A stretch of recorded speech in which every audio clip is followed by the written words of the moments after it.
Good evening, everyone.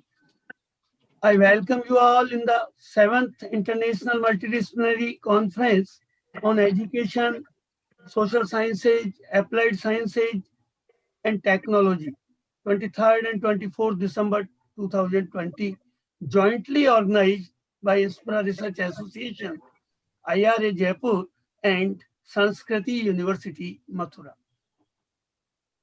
Today's chief guest, as announced, Professor Dr. Pratap Singh Chauhan, Vice Chancellor, Sri Govind Guru University, Godhra, Gujarat, and past President, Indian Accounting Association, IA, is unable to join us due to health issues. So, we approached to Professor Dr. Sanjay Bayani, Rajkot, Gujarat, and I am very thankful to him for being accepting our invitation on a very, very short notice. I heartily welcome Professor Sanjay Bayani ji, our chief guest of today. Thank you, sir. I also welcome Professor Dr. Rana Singh ji, CEO, 3rd and ex-Vice Chancellor, Saurashtra University, Sanskriti University, Mathura, and formerly of UAE, to allow us for organizing this conference in joint collaboration with INSPIRA Research Association, IRA. I also welcome today's keynote speakers, Dr. Shyam Singh Inda, Professor Dr. K. Goyal, Dr. Joli Sahani, and Ms. Deepika Kapoor. I also welcome Professor Anil Mehta, Dr. Rajiv Srivastava, Dr. O.P. Gusai, Dr. Ashok Kumar, and Dr. Aarti Chopra, who are office bearers of organizing team, and all our well-wishers and participants. As you all know, this conference is multidisciplinary conference, and today's themes is related to education and social sciences. In this session, paper relating to new education policy in India, teaching and learning, e-learning, artificial intelligence, accounting, banking and finance, economics and entrepreneurship, supply chain, human resource, marketing, management, humanities, law, history, soft skills, etc. are presented. Since number of papers for presentation on today is more than 55, looking to the limitation of time, every paper presenter is given not more than 5 minutes. Please try to sum up your paper in time so that all paper presenters could get chance to present their papers. A team of senior academicians will judge the presentations and select 3 persons as 3 participants as best paper presenters for today, which shall be announced on tomorrow after the session. I hope that every participant will be benefited by attending this conference. Now, I invite Professor Dr. Rana Singh ji, CEO, 3rd and ex-Vice Chancellor, Sanskriti University, Mathura, and Conference Organizing Director for delivering key address. Professor Dr. Rana Singh ji. Very warm good evening to one and all. Honorable Chief Guest for the day, Sanjay Bayani ji, my esteemed panelists, and Shyam Singh Inda ji from NAC, who has been very kind to have given his kind consent to be part of this event today as an eminent speaker. At the outset, I would like to take this opportunity to place on record my deep sense of gratitude to Professor S.S. Modi ji and Dr. Ravi Modi ji, both of them who have been doing a pioneer work in the domain of promoting the cause of research and excellence in the domain of research by organizing series of conferences as well as series of research journals and trying to create new benchmarks of excellence every time. The topic for today has been very, very contemporary, and it has been a great experience every time when I meet new set of learned speakers from diverse domain areas. But today, Modi Saab has been very kind to have spared some solid 5 to 7 minutes for me. So I thought, let me touch upon what are the latest challenges which are currently revolving around the world, which is going to shake up the movers and shakers from the field of education as well as social sciences. Now, one of the biggest challenge which we have been facing is of COVID-19, and the entire world has taken the online mode of education as a new normal. But now, globally, the research findings have now been moving towards the convergence, towards emergence of certain vaccines, which can be a long-term solution from COVID-19. But by the time we have been able to battle the challenge of COVID-19, we could see the emergence of some new virus in UK. So now the emerging challenges in the healthcare sector is posing new challenges to education, both in terms of the mode of delivery, quality of delivery, the modus operandi of quality assurance, as well as the modus operandi of achieving the desired course learning outcomes, program learning outcomes, as well as the opportunity to accomplish the vision and mission of the institution and the university at large. So the changing dimension in the healthcare is posing new problems, new challenges to the healthcare, and posing a new set of challenges to the top echelons of education domain, how to structure the new set of learning outcomes, particularly in the domain of healthcare, medicine, medical lab technology, healthcare management, and all other allied disciplines apart from clinical research, because till now we have not yet been able to find out a tangible research outcome which can cater to the current challenge of the global pandemic. So, throughout the world, we have been talking about emerging technologies like artificial intelligence, machine learning, data science, data analytics, Hadoop, big data, and many more, and how all of them can come together and enable the researchers, practitioners, and all other allied stakeholders to come together to bring a tangible solution towards the universities and higher educational institutions, so that we can enable the team of learners, teachers, and researchers to deliver them a world-class opportunity to create benchmarks of excellence by setting the updated curriculum in the light of exponentially dynamic healthcare sector, exponentially dynamic financial sector, the changing dimensions of the economies of the world in India and abroad. So we as academicians, we need to focus on the creation of a dynamic ecosystem within the university, wherein we can focus on evolving our curricula, our pedagogy, our teaching methodology, and course delivery mechanism, assessment mechanism, evaluation mechanism in such a way that the students are able to accomplish the maximum amongst in terms of achieving the course learning outcomes and program learning outcomes without maximizing the stress level among the students. So it's a big challenge for all of us. And when we talk about the emergence of new technologies, how it's going to create new problems in an economy like India. Well, the latest news I was going through, Google is likely to bring the driverless cars by 2024.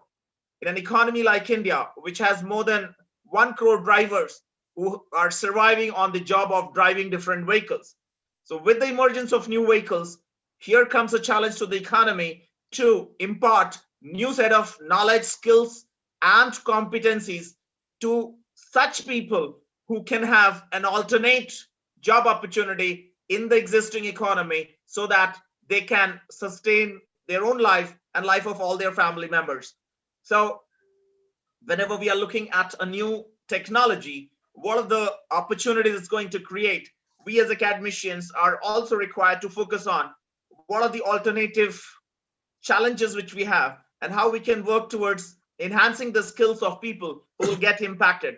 And here comes the challenge of higher education and the skill development segment to converge together, that we are able to impart skills and competencies simultaneously in the higher educational institutions with very high emphasis, and also focus on creating a center of lifelong learning for all the people who are passing out from the university and higher educational institution, so that the students who are alumni can make themselves sustainable globally by enhancing their knowledge, skills, and competencies in such a way, by their distance learning mode, by online learning mode, so that they continue to be globally employable in India and abroad. Now, when we talk about challenges, yes, certainly the technology is bringing new set of challenges. When we look at one of the biggest challenge, India with close to around 18% of the world economy in terms of population has a meager share of less than 5% in the world market share of the number of unicorns. So a recent example of Microsoft and Google, which supported one of the Indian portals called Day-1, which helped it to become one of the unicorns. And unicorns are the companies which are able to get $1 billion market capitalization. Market capitalization is the total number of shares into their market price. So when a company gets a market capitalization of over 1 billion US dollar, we call them a unicorn. So Microsoft and Google supported a company from India called Day-1, and it was able to push on to one of in the league of unicorns. So here comes a challenge to join, to create new set of entities, incubate new companies, motivate the youngsters towards entrepreneurship, give them entrepreneurship knowledge, skills, and competencies, so that they are able to incubate new companies, nurture them, so that they are able to join the league of unicorns in India and abroad. So now, when we look at the social sciences domain, we have a lot of challenges in an economy like India, which has very diverse culture, demographic background, and diverse climatic conditions. So the social challenges are different. So here comes, we cannot have a one size fit all. And regulatory bodies in India have a real challenge to work with diverse set of universities in the higher educational domain. So it's time for us, for all the higher educational stakeholders, to work together, create a well-networked platform to promote the cause of research, and how our research findings can have very strong social impact, societal impact, and larger impact, which can contribute to the envisioned goals of our honorable prime minister, who's aiming to double the income of the farmers, which in turn will also focus on sustaining the food for the burgeoning Indian population at an exponential rate, and burgeoning rate of colonization, wherein we are taking more and more farmlands and creating them into urban colonies. So here is a challenge for all of us to focus on research, develop new research proposals, new research outcomes which are having strong social impact and societal impact, and can strengthen the economy in manifold ways. So with these words, I would like to wind up my words and say thanks once again to our organizers and all the learned, eminent panelists today and our chief guest. Thank you very much, and I wish to be part of these deliberations and enhance my learnings from all the learned researchers. Thank you and have a wonderful day ahead. Thank you so much. Thank you so much. Thank you so much, Rana sir, conference organizing director, for delivering the welcome speech and key address with blessings to us. Now I welcome our today's chief guest, Professor Sanjay Bayani sir. Dr. Sanjay Bayani is Dean, Professor and Head, Department of Business Management, Saurashtra University, Rajkot, Gujarat. He has 28 years of experience in academics. He has authored 10 books, 135 ISSN papers, 17 ISBN books, and guided around 27 PhD students. Professor Bayani has been honored by many awards as Best Research Paper Award, Excellence in Research Award, Gold Medals, etc. He has attended 50 international, 56 national conferences. Professor Bayani has visited many countries like USA, UK, Malaysia, Singapore, Dubai, etc. for academic purpose. He is a very key person for Indian Accounting Association, where he has served for 6 years as treasurer and at present serving as Secretary, Indian Accounting Association. His areas of interest are finance, accounting, strategic management. I welcome you, Professor Vyani sir, and now I invite you to deliver inaugural address. Sir. Professor Vyani sir, please. Good evening to everybody. Good evening. Respected and my advisor, my guide and philosopher, Professor Modi sir, Association, today's keynote speaker, Professor Rana Singh from Sanskriti University, my colleague and my friend, Professor Krishna Avatar Goyalji, Professor Anil Mehtaji, Dr. Arti Chopraji, and all other office bearers of INSPIRA Research Association, dear participant, on the occasion of this 7th International Multidisciplinary Conference on Education, Social Sciences, Applied Sciences and Technology that is organized by the INSPIRA Research Association, Jaipur. I welcome all on this beautiful evening. This is a virtual platform, so are meeting very easily on any conferences. Otherwise, to go for the conference, it is very difficult. But I would like to congratulate to our young Modi sir, because during this pandemic from March 2020 to till today, he never sit. He actively worked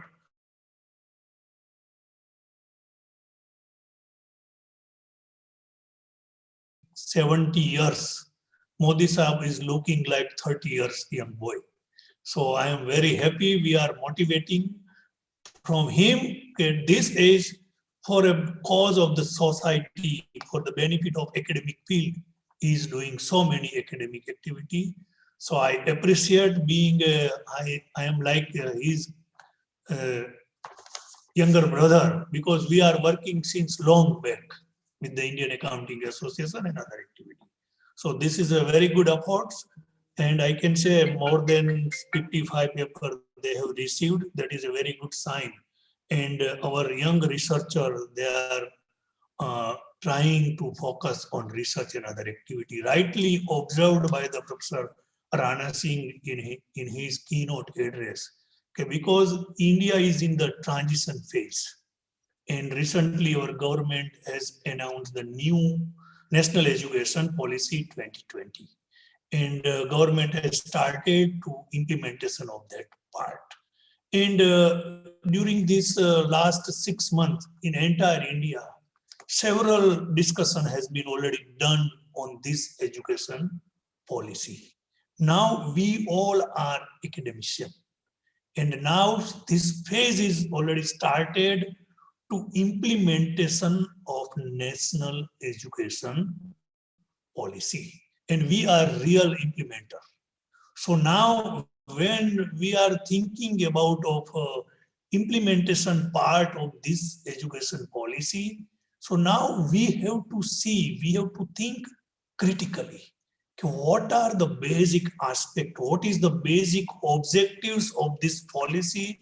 In which way we can implement it in a successfully, so we can get whatever may be outcome we have expected from this national education policy. In that national education policy, several things that has been already mentioned. Now our curriculum should be based on what will be the course outcomes, what will be the course learning. So same way at the end of the day, now we are thinking how to implement this policy, what will be this its outcome.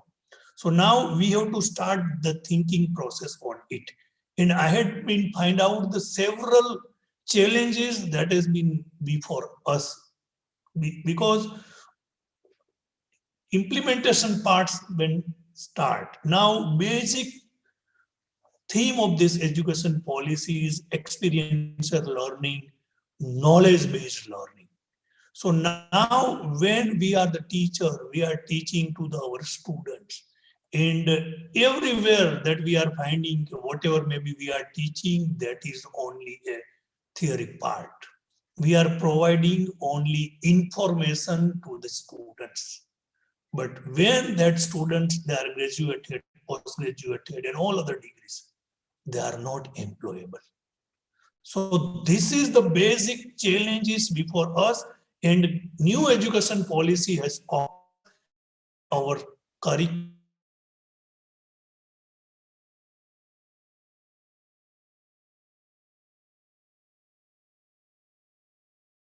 among them, and after so there where that is called as a KASH. This is a most important thing for this education policy. So what we have to do, K means knowledge. We have, being a teacher, being an academician, we have to provide first knowledge to the students. So that is K. And presently in our education system, we only focus on K. Now with this education policy, we have to focus on A, S, and H aspect also. A means application. Okay, whatever maybe knowledge are there, how we can apply in a respective field. So that we have to teach to the students with the help of different pedagogical tools. So that in that way, we can have to apply. A means application. When we using this frequent application of that knowledge, then that will be automatic converted into skill. So that skill, when students will be able to develop that skill in a proper way, then in a real life, it will be converted into habits. So this is the important aspect for this new education policy. So that I am using the word that is called as a KASH. If we will be able to do it in this education policy, I can say we will be again a superpower on the world. In ancient days, we were Taksasila, Nalanda. So we all are have to do these things. So this is the first important task, and this is the challenge before all our with us. Then second aspect, another important aspect of the education policy is of academic flexibility. I am working with the state university. Krishna Avtarji is also working the state university. Modi ji had served more than 40 years with the state university. So many teachers are working government college, granting aid college, and all others. Now, when we are thinking about of academic flexibility, so we all know there are several rules, regulation, university act are there, statute are there, ordinance are there, several other board of studies are there. Now in this situation, how will we introduce academic flexibility? Yes, of course, for private university, it is a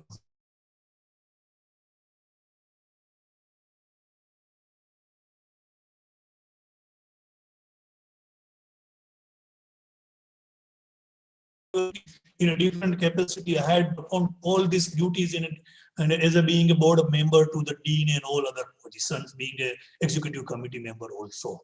So now the challenge is before us, in which way we will implement this academic flexibility. Suppose any students are coming from other university, how will we count their credit?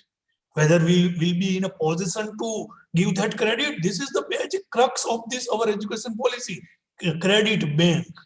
So being a state university, being a central university, being any other university, this is the big challenge. So for that purpose, this is the problem of all the state government, because our university act has been passed by the assembly of the respective state. So when we really want to implement it, major change is required on this all University Act, statute, regulations, and ordinance. So that we have to think in a positive way. But when we are in India, there is a political environment. So what will happen? That future will say, but being an academician, we have to start these things. Another aspect of the education policy was quality research. So everybody's are now trying to improve the quality of research. So my one observation is that there is a need to do action research. What is the action research? It means whatever may be problems faced by our industry, society, government, being an academic institution, we have to start the research on that area, and we have to find out a concrete solution or suggestions that may be useful to the policy makers. So that should be the focus of our teaching and learning community as per the new education policy. And in new education policy also foreign universities entry is allowed. So that will be the big challenge. I can say this is the big challenge for even state university also, because in state university to implement all these things, it is not easy. But I had seen so many private universities, they have implemented academic flexibility. I would like to give one example.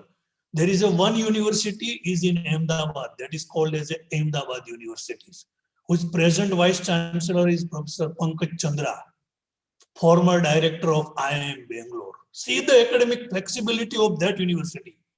My student has studied the BTech in that university. He has chosen one course of cost accounting. He studied that cost accounting with the students of BCom and BBA. All the students are sitting in a one class, engineering student, BCom students and BBA students. So these types of the flexibility is required. So when foreign university will come, they will offer so many types of the flexibilities in their course curricula. So entry of the foreign university will be toughest, will create the competition to private as well as all other university. And another thing is faculty development, because when we are talking about of the new education policy, so need to develop our faculty with this different types of the pedagogical tools we are going to use. So for that purpose, that awareness and training is required.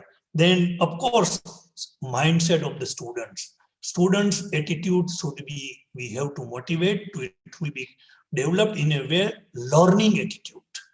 They should be eager to learn in the classroom.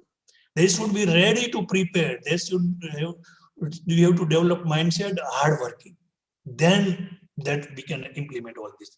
Then of course, infrastructure, limited infrastructure, limited internet connectivity when we are talking about of that is online teaching and all this blended learning and all these things, this various infrastructure is required. Then of course our Prime Minister is always talking about Atmanirbhar Bharat. So for that purpose, student startup innovation, new idea, innovation for going for the patent filing and all this IPR related awareness is also required. So I can say these are the challenges before us when we are going to implement this new education policy. So looking to the time framework, this is my views, how India should go with this implementation of new policy and what we have to do. So I must congratulate to Modi sir and entire team and also thankful to him for giving me an opportunity to meet on this platform. Thank you very much. Goodbye to everybody and all the best to all the paper presenter. Thank you. Thank you, Professor Bayani sir, for the wonderful inaugural speech. Now I welcome Dr. Shyam Singh Indra sir, one of our keynote speaker. Dr. Shyam Singh Indra is currently working as Assistant Advisor of NAC He also has served as a faculty in HRM in 2 leading universities and was also associated with nationalized bank and central government. He also holds PhD, MHRM, PGD HRM, PGSDOM, BA Russian with honors in economics. With more than a decade of experience, a background of defense services, and 30 acclaimed and published research articles in peer-reviewed international journals and 4 books to his credit, Dr. Shyam Singh has excelled at academia, corporate, and development sectors. He has a good hand over research work and data analytics too. I welcome you, Shyam Singh sir, once again on this 7th International Conference. I request Shyam Singh ji to deliver his keynote address. Dr. Shyam Singh, please. Sir, please unmute. Yes, sir.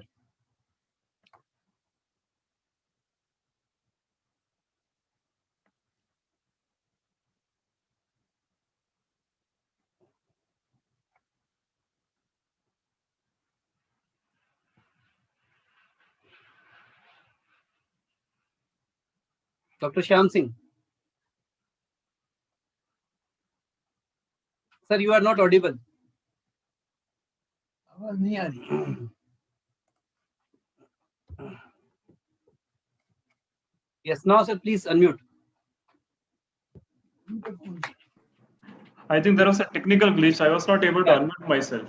Now you are audible, sir. I am audible. I think there was a technical glitch. No problem, sir. No problem. Fine. सर्वप्रथम आप सभी को मेरा नमस्कार। मैं कहीं पे भी अपना जो वक्तव्य देता हूँ, सर्वप्रथम मैं अपनी मातृभाषा हिंदी में ही उसको आरंभ करता हूँ। तो आज के जो ऑर्गेनाइजर है, जैसे श्री मोदी जी, रविकांत मोदी जी, मेरे बड़े भाई साहब समान डॉक्टर राणा सिंह जी, आज के जो मेन चीफ गेस्ट थे संजय भयानी जी, डॉक्टर आरती चोपड़ा जी, दीपिका कपूर जी, अनिल मेहता जी और बाकी जिनको मैं जानता नहीं हूँ, आप सब मुझे माफ़ कर दीजिए अगर मैंने आपका किसी का नाम भूल गया उसमें तो।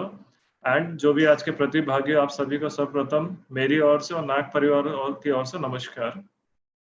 मैं आपसे सर्वप्रथम गुजारिश करूंगा कि जो मेरा आज का की नोट स्पीकर और पीपीटी के माध्यम से देना चाहूँगा मैं। तो अगर आप मुझे प्रेजेंटर बनाने का या अगर आप अवसर दे तो पूरे पीपीटी के माध्यम से मैं अपना लेक्चर दूंगा आज का। Sure, sir. Sure. Okay, sir.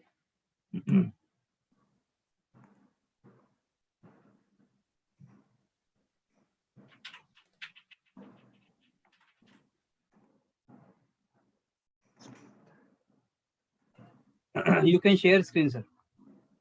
Just give me a minute. Okay. उड़ जाओ पापा।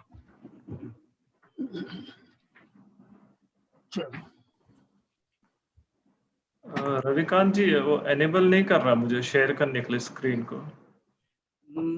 No sir, you can. It's coming as host as visible participant screen sharing. Sir, now you can share. Please share. Yeah, thank you.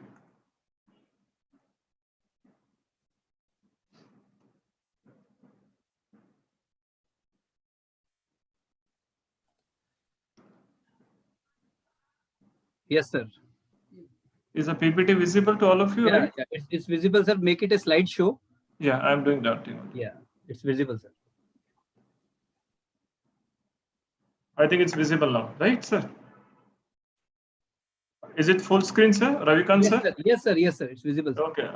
Okay, fine. Before starting my presentation, so my topic right now is on the outcome-based education. As we all know that national education policy, the bill already, it's already drafted and we are focusing more on outcome-based education. So why purposefully I've kept this topic because this is a need of the hour. We have been going through that whole system of education where we try to analyze each and every one on the same parameters.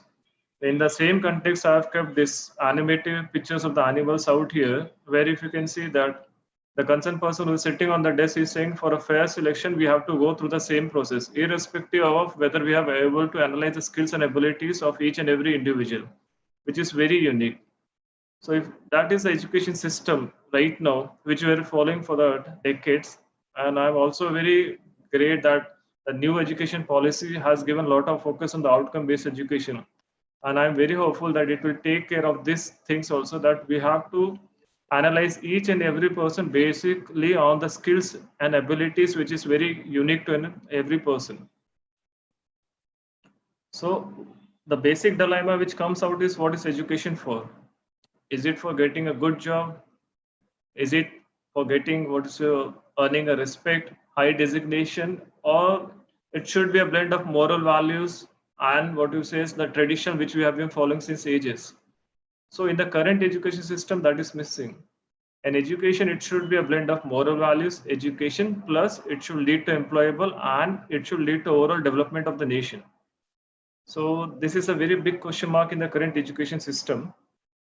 And this specific animated pictures depict that only.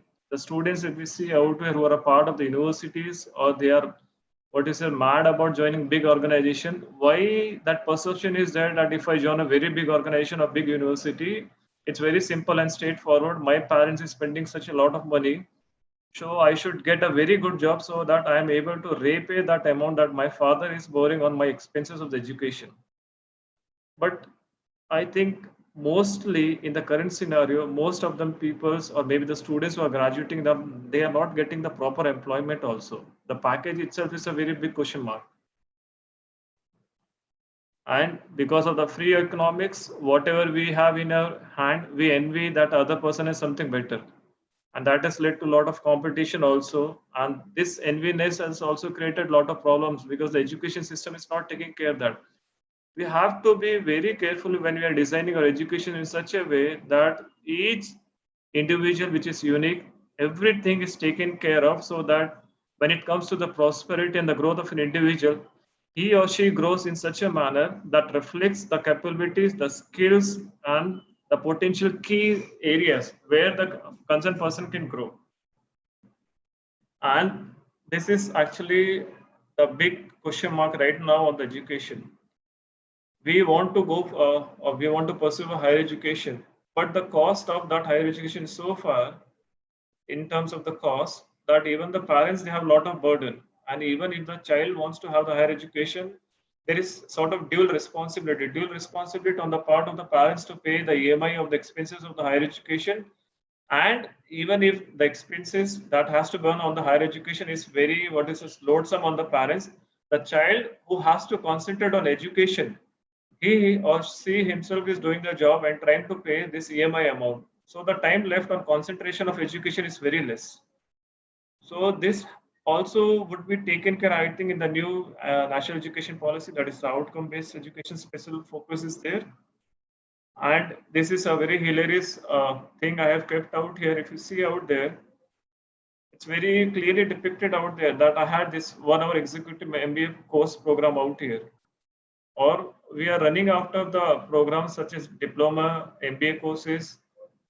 I'm sorry to say that there are so many education institutions where we get the degrees for the namesake only, whether the students are coming to or whether there are any sort of practical skills or tests done also.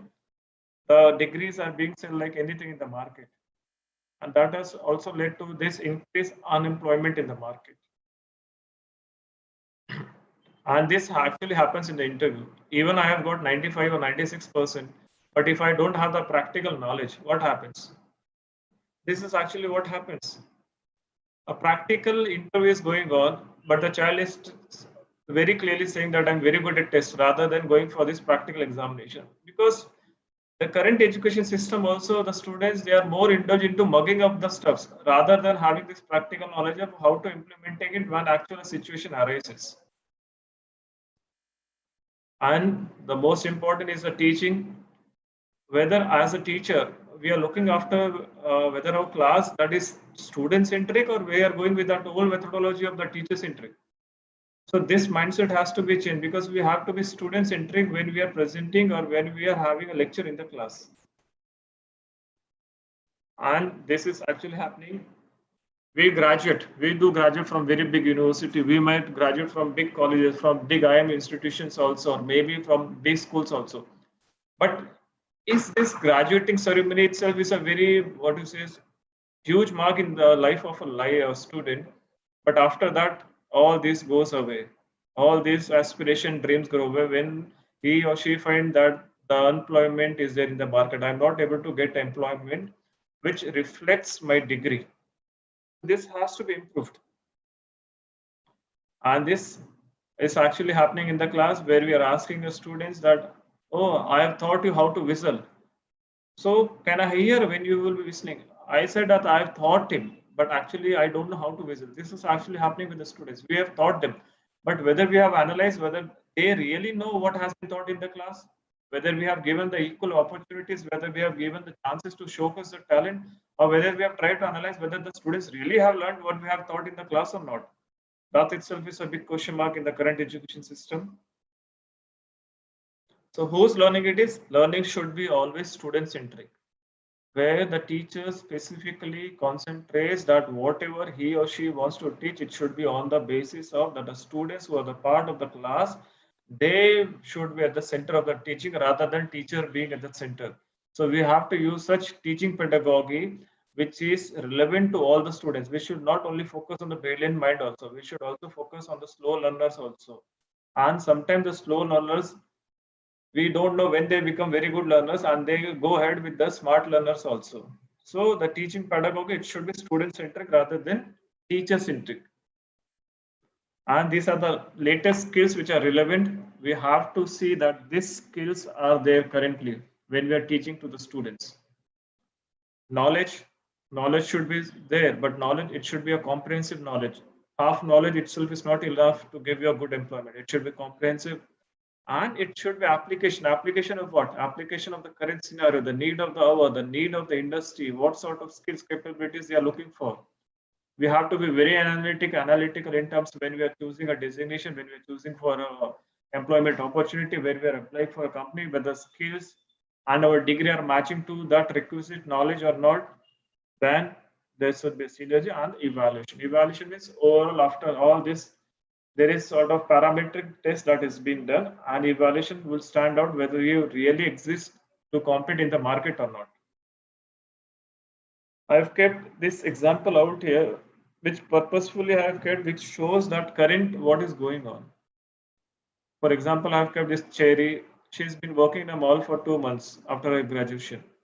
Suddenly, that HR calls and say that we have to develop a payroll system, and she has a diploma in that. But what actually happens when the HR calls that, can you please help in developing a new HR payroll system? From that we can learn that she has a degree, but she does not have a practical knowledge of developing a payroll system. And she says, you can please contact another person. That should not be there in the education. So engineering, it's a part and parcel of life. Everything we do right now I'm talking on this Zoom platform also, there is engineering involved. Everything what we do from morning till late night or sleeping also, there is engineering involved. But the mockery is that, what is the mockery out here? Mockery is that in Indian context, only 10% of the engineers, they are employable. Employable, I am very specific out here. Employment does not mean they don't have the degrees. They have the degrees, but they don't have the required skills and capabilities which are required by the industries. The industry person, they are looking for multiple skill persons rather than focusing on one skill. So we should teach in our pedagogy that it should lead to multiple skills development students, which will help them compete in this competitive market, and that leads to employability of the students. And now these are the major problems which are associated with education in India, especially to engineering background. They do collect their degree, which I am telling from the first, but whether they are productive, whether they're employable, is a question mark.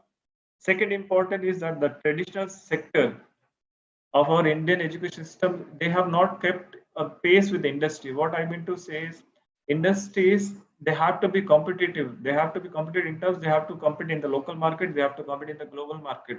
So the skills, abilities, and this cost effectiveness has led to transformation in a lot of jobs.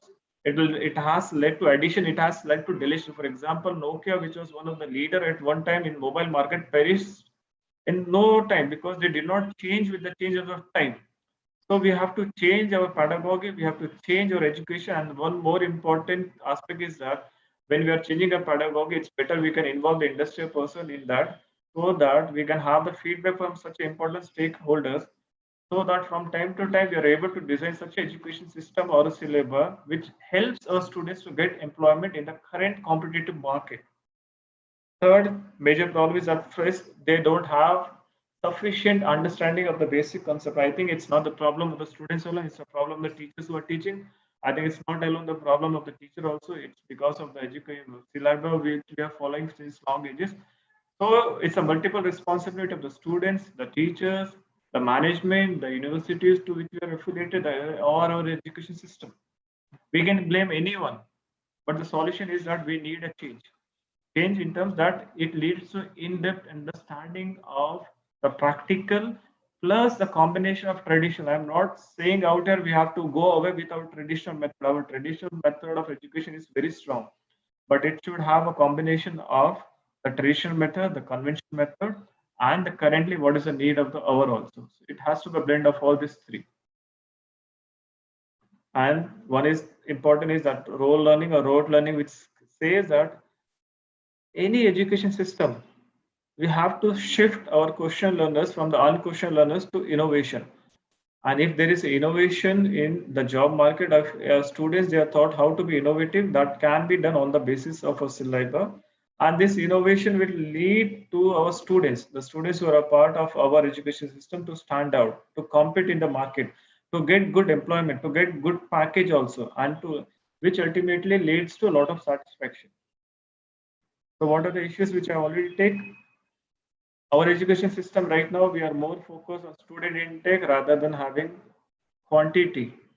Why we are going after quantity? There should be quality. It should be a blend of quality and quantity. We have to have a synergy between them. Second is staff. Whatever the staffs we are recruiting, is it on the basis of qualification, whether they're competent enough? I know there is a second side also. They would be saying that we are not paid good enough to have good staff also. So that is also one of the important part of our education system which has to be taken care. The teaching process, whether it should be teaching center, control mechanism, or it should be transparent. I think it should have both blend. It cannot be either entire student centric, because then the teacher loses the control of the class, but it should be transparent and it should have a mechanism of control. Our assessment, what we do, it should be basic of outcomes. Whatever we are teaching, it should be evaluated and it should be communicated. There should be a feedback mechanism going to the students and stakeholders also. Courses should be up to date, relevant, need of the hour, need to the market, need of the employers. Facilities, infrastructure, up to date. Whatever the relevant technology, it should be up to date. And all this has to be taught to the students that they are able to use it practically. Not only teaching, practically they should be taught how to use this latest technology also. What are our issues in the higher education? One is fulfilling the requirements of curriculum. We are bounded by that because we have to follow this prescribed curriculum by the university or any statutory method with which we are associated. We have to satisfy the need of the industry, but what we give is that we are not able to give good students because they need students who are multiple skills, who have these skills and abilities where they can work in multiple environment also. But we are not able to give that because we are hampered with the curriculum which we are following since ages. We have to maintain academic standards also. There are a lot of programs, MBA or engineering, which are not accredited. If you are not accredited, that means the SWOT analysis is not possible. The strength, weakness, opportunity, challenges is not possible, which will help institution to develop meticulously and help them grow also. Accountability is a very good, big question mark. All the stakeholders who are a part of this higher education, there should be an accountability. They should know what a system is being followed in the higher education and what that higher education institution is doing and what is the result given by such higher education system. And accreditation, which I'm saying right now, it should be outcome-based education. It would lead to the solutions of a lot of these problems which I've highlighted. So coming to the main topic, I'm sorry that I've taken time because I think it was needed to address first what actually is currently happening in the education system, what are the problems, and how this outcome-based education will help you in solution. So what does the students want? Students, they want good job, they want good package, they want good employment opportunities, and they want that they compete, they have the sufficient skills to compete in the market. Second is how best your students can achieve it. It's through that you give them practical learning, which is a blend of traditional learning, getting involvement of the stakeholders such as industrial person, maybe the government sectors also. And how will you know when they what they have achieved? Through their employment generation, through their placements. And how do you close the loop? I already told you, please involve all the stakeholders while designing and finalizing your curriculum, your syllabus. You have to be very meticulously when you're designing and finalizing your syllabus. So outcome-based education, what it focuses, it focuses on learning outcome. Statements means it has to be very explicit, very clear, very precise. And the student should also know what is expected out of them, and they should understand. And once they understand, they will follow it and they will be able to give you the desired results, what actually is anticipated from them. Then second is you have to give them practical learning activities so that they can analyze their own skills and abilities. They can have this practical exposure, and same can be implemented when they're trying. And the last is assessment. Assessment whether students are able to perform to the standards as needed. There is any lacuna, there is a scope for improvement. All this is possible through this outcome-based education. So this actually what happens when we do outcome-based education. We move from the content-based education to outcome-based education. That means we move from teaching outcome to learning outcome. And how can we do this? There are three I have highlighted. One is CLO, that is course outcome, PLO, that is program outcome, and PEO, that is program education outcome. So how can this course level outcome? It can be done at end of the semester. Program level outcome, every completion of students code, that is the assignment that is been given to the students, and program education outcome once it graduate, once a student graduate, whether it's a PG course or a UG course. So it's very ACT, I have written very precisely, action can changes things. So we have to act, we have to do something, we have to make efforts. When we try to do or make efforts, it will naturally lead to some sort of transformation. It cannot be that you achieve it within 1 day or 2 days. It takes time, but we have to make efforts for that also. So this is actually what has been precisely said in the previous slide. End of the semester, this is course learning outcome. End of the program, program learning outcome. And after graduation, that is program education outcome. That is, in simple terms, getting good employment, or maybe entrepreneurship also, whatever is the skill and talent of that particular student. So for the program, see, I very precisely wrote how your program should be. The objectives of program. Whether you are preparing your students for career advancement, good employment, it has to be published. Published means the curriculum itself is published, an example of that.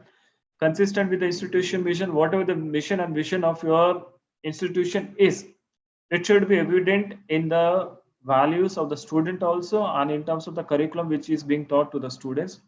Involvement of the stakeholders, I'm saying from this first slide, you have to involve the stakeholders in each and every part of your curriculum and program outcomes. So this is what is actually expected. One is that learning outcomes. Out of every subject, we do anticipate that something should be there after the end of the semester, after the end of the programs which are done. And there should be various measurement tools in order to analyze what we thought when we started such a course, whether we are able to reach that, or there is a gap analysis. And how do we know this gap analysis? Is through KRA, that is the key result areas. So all this can be done through assessment tools. So what is the requirement from the students? They have to be actively, they should play an active role. They should be very actively involved in the classes. They should contribute practically also. When we are teaching that, it should not be a one-way effort. It should be a two-way effort. And they should also try taking risk. For innovation, there has to be a risk. Learning from the instructor, classmate also should be there. They should be very active. Ethics, for me this is very important. Respect, trust, and openness is very important in any medium of education. And the most important, that they should be committed. It should not get depressed with one or two situations. Try it, be committed. Once failure, second time failure, third time failure, but fourth time you might achieve success. So which are the assessment tools which I was telling? See, wherever I mark, that is P, that is program, and C, that is course. exit survey, exit interviews, alumni survey interviews, employer surveys. This I'll run up, I think, because I've taken a lot of time. Job offers, salaries, admission to graduate schools, performance group assignments, student surveys, student portfolios, behavioral observation, written tests, written project reports, oral presentation. All these are the assessment tools which will help you in the outcome-based education, which will help you in analyzing your programs and also identifying the gap also which needs improvement. So what is the need of the hour? The need of the hour is continuous quality improvement. You can never say that we are up to date to the market, what is needed. Within night, within seconds, the skills, abilities, the technology changes. So this continuous quality improvement should be the mantra in the education system, and you have to please upgrade your students with the need of the hour, with the need of the technology and expectations of the stakeholders, especially the industry person. So this is my last slide. So actually this is a process. One is the action. Action is you have to review, plan it, sorry. You can go vice versa also, planning it, then doing it, checking it, and action on the basis of the review. So that's all from my side. I'm sorry if I've taken a lot of time, but I thought this is a very burning topic and I should go in details. Over to you, Ravikantji. Thank you. Thank you so much, Professor Shyam Singh Indra sir, for very informative speech. So thank you once again, sir. And now I welcome Professor Krishna Avatar Goyal sir, uh, the keynote speaker. And the Krishna Avatar Goyal sir is Professor Business Finance and Economics at Jain Narayan Vyas University, Jodhpur. And he has 24 years and has been associated with many academic institutions of repute in India and abroad, teaching experience of 24 years. He has participated in more than 100 national and international conferences, workshops as resource person and paper presenters. Dr. Goyal has contributed about 50 research papers to the Journal of Repute and co-authored 12 books. Professor Goyal's publication have more than 500 plus citation and millions of downloading. He is supervising PhD scholars and awarded 7 PhDs under his supervision. Professor Goyal has completed 500 research projects. Dr. Goyal has organized various seminars, conferences, workshops in India and abroad. Presently, he is editorial board member in 6 international journals published from different countries. Dr. Goyal has participated in a panel discussion on globalization and its impact on Asia Pacific emerging economies at Newport, USA, and chaired technical sessions on finance in the international conferences. He has visited various universities in Malaysia, Singapore, USA, Thailand, UAE, Oman, Nepal, and Turkey. Dr. Goyal's work has been appreciated by many social organizations and academic institutions. He has been awarded by Best Paper Presenter, Best Teacher, Best Essay Writer, and for academic excellence. Recently, Professor Goyal is awarded with IARE 2020 International Research Excellence Award.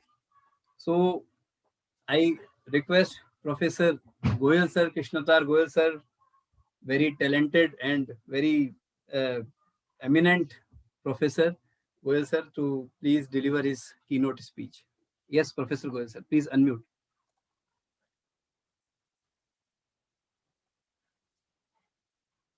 Sir, please unmute. Yes, sir. हो गया. Yes, sir. Yes. Right, sir. Thank you, Dr. Modi ji, Ravi Modi Thap, for my introduction.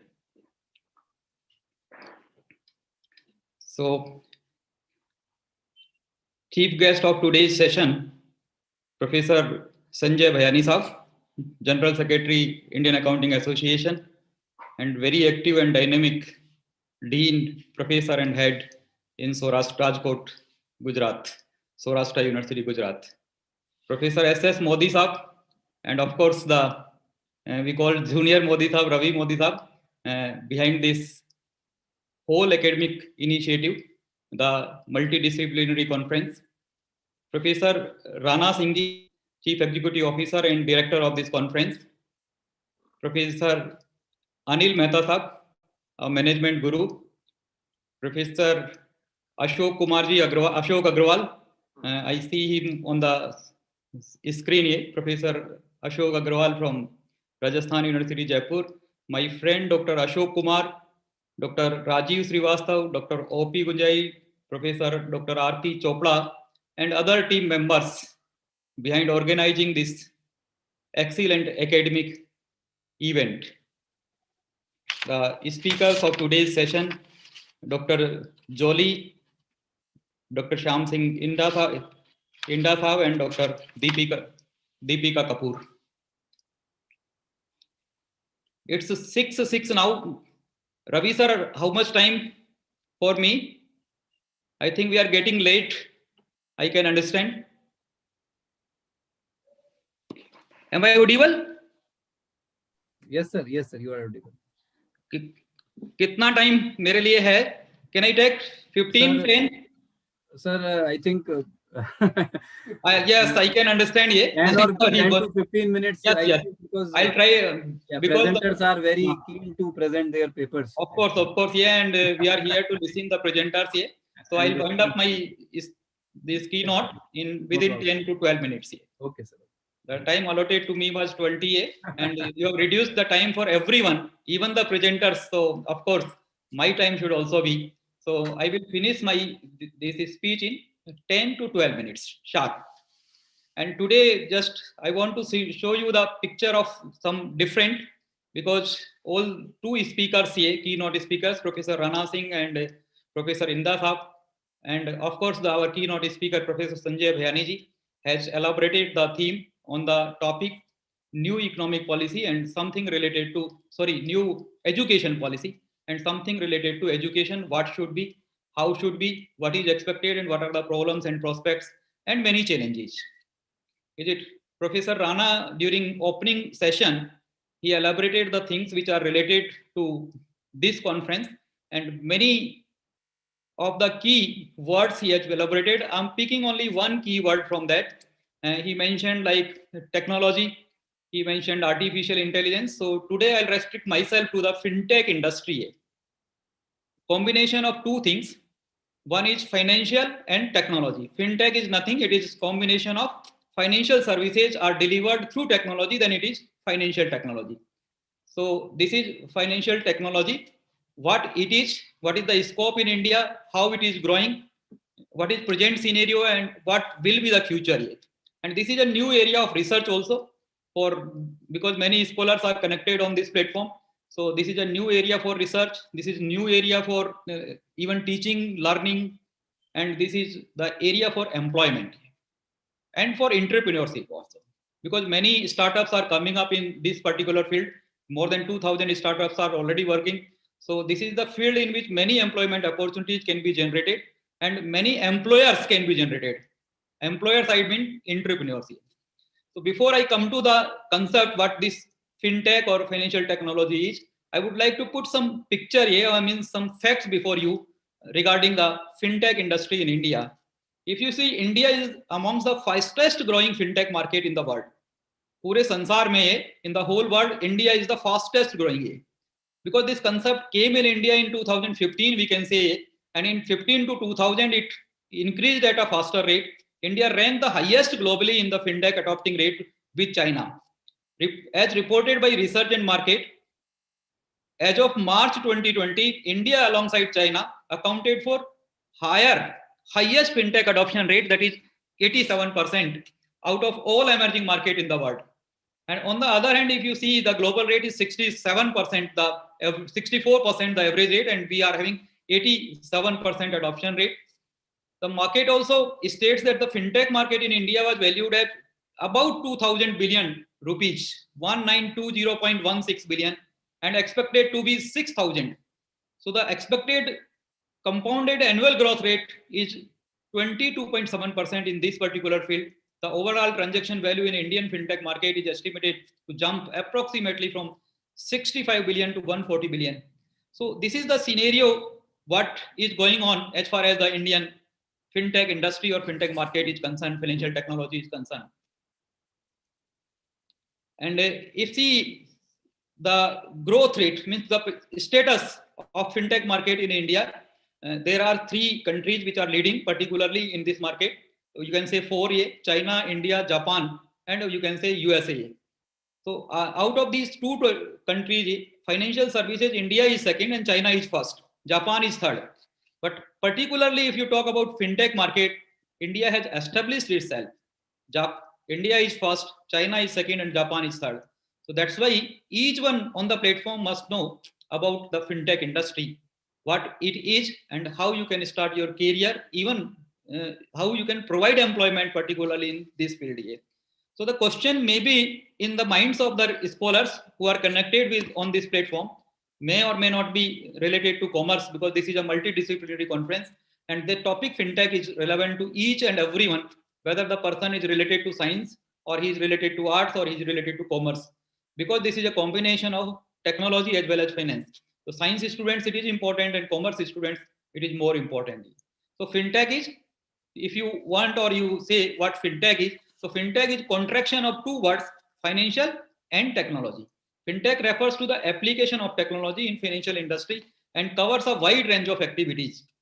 Professor Chris Skinner says, fintech are recreating a new world, supporting, displacing, and disintermediating the old world, finance with technology. Finance is a new market. It is a 21st century market. Now the question is, what are the things included or incorporated in this fintech? So this is, I say, this is big area and many things are inculcated.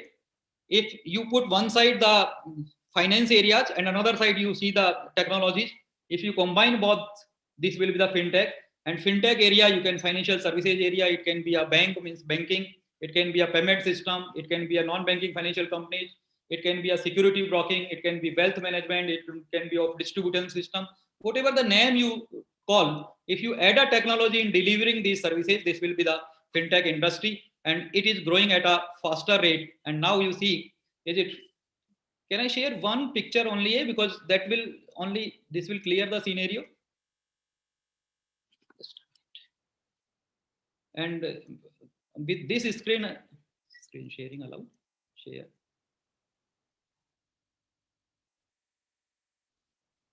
Okay, anyway, so there are so many, it is sharing. Sir, your screen is not visible. Have you shared something? Yeah. But your screen is not visible. Not at, okay, not at all a problem. I will explain it. Maybe I can take 30 seconds extra. Only I'm supposed to save 30 or 1 minute. So see the area, what are the things included or inculcated in the finance or financial technology.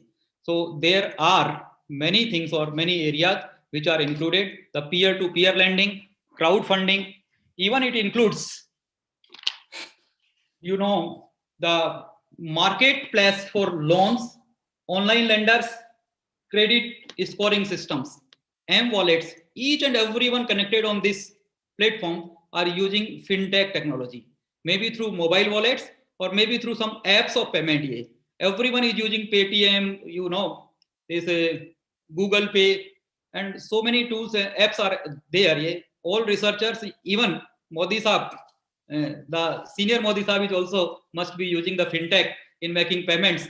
So mobile wallets and NEFT, so many technologies you are using for making payments. So things are nowadays changing. If you see, you remember the old days. If you need loan or if you want anything to be done by bank, you need to visit the bank doorstep 1,000 times. Then only you can get a loan, or the things can be disbursed, or you can get your accounts open. But now things are changing very fast due to the technology. You do not need to visit bank nowadays. Bank will come to your home. Bank will come to your fingertips. Bank will come to your tablet, or bank will be on your mouse click. You can open it, whatever the facilities you want, you can do it, or you can activate it from home by sitting at home. So this is the blessings of the technology. Of course, technology have blessings and disguise. It's a mixed blessing. We cannot say there are so many plus and so many minus. As Professor Rana Singh has mentioned, that artificial intelligence is providing so many facilities, and now the cars will be driverless cars. So the same is here with the technology, fintech industry, that is, without any person, you can do transactions from your home. Whatever the things being done or whatever the transactions are being implemented by the bank or by the bank persons, now you can do that job here. You can do the manager's job nowadays. So this is the beauty of the technology, but at the same time, technology have certain challenges also. All of you must be listening and watching and seeing in the news or in the newspapers that there are so many cyber threats and there are so many unfair trade practices as far as these technological platforms are concerned here. So these are the challenges which we have to beat. Professor Rana Singh has also mentioned that there can be a threat to employment, but I don't feel there will be a threat to employment. But of course, there will be a threat to many things here. Not to drivers, because they will have some substitute or some other things or other jobs. If there will be a driverless car, not for everyone, that can be for selected persons like Rana Singh Saab, but not for everyone initially. And when the technology will be inculcated fully, certainly there will be some alternate options or alternate employment opportunities. So we do not should not be worried about the employment, because the other substitute or other avenues will open up as far as the employment opportunities are concerned here. So there are many things which can be shared on. Simply I'm reading what are the areas included in fintech, then I will finish myself. Is it? So the area are robo advisors are there, discount brokers are there, online financial advisors are there, tax filing system and processing are being conducted through fintech, and spend managers, credit scoring services, big data, blockchain, customer onboard platform, insurance aggregator, IoTs, and nowadays many courses are being run or running by different institutions. IIMs, even IIM Indore has also initiated one course on fintech. So this is the new area, innovative area. Peter says the profit is reward of innovation. So these are the innovative area in which people can start their startups or their industries, or they can become entrepreneurs, and they can get even good job also. Yeah. So this was my job, just to introduce and initiate the thought process on the topic, new topic, that is fintech or the financial technology. Is it, if you want to know something more here during question answer hours, we can discuss little more. And conferences never get closed, conferences only get open up. So I have opened up the theme. You yourself can find out many things which is available on Google, and you can discuss to me. I ask Raviji, if anyone want to have more discussions on this particular topic, please be open. You can give my mobile number, my email ID to all the scholars who want to want to have discussions on this topic. Thank you very much to all the organizers for giving me this opportunity to interact with all the intellectuals on this big international platform. Thank you, Modi Saab, and the whole organizing team. I salute my Guru, Anil Mehta Saab, and all Gurus available on this platform. Thank you once again, the backbone of this program, Professor Ravi Modi Saab. Thank you all for patience listening. Thank you. Thank you, sir. Thank you, Goel sir, for wonderful speech.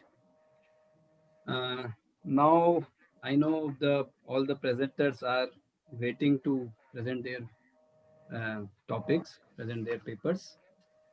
So first of all, I would like to ask Professor Rana Singh ji, Professor Anil Mehta sir, and all the dignitaries that whether we can start or not. So can we start? We can start now. We start presentations. Yeah. Sure, Rana sir. We can start now. Yeah. Okay, sir. So I'm calling by serial number. Amia Shukla. Before. Yeah, sir. Is there any instructions to the presenters? Before we start, our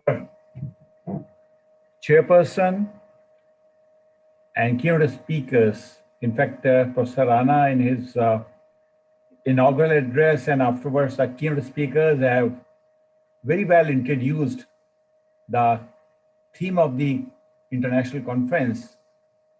And I'm quite sure that most of the papers will be focused on the theme, particularly post-COVID scenario and this education policy, and then technology, how is it impacting on what will be the repercussion of technology.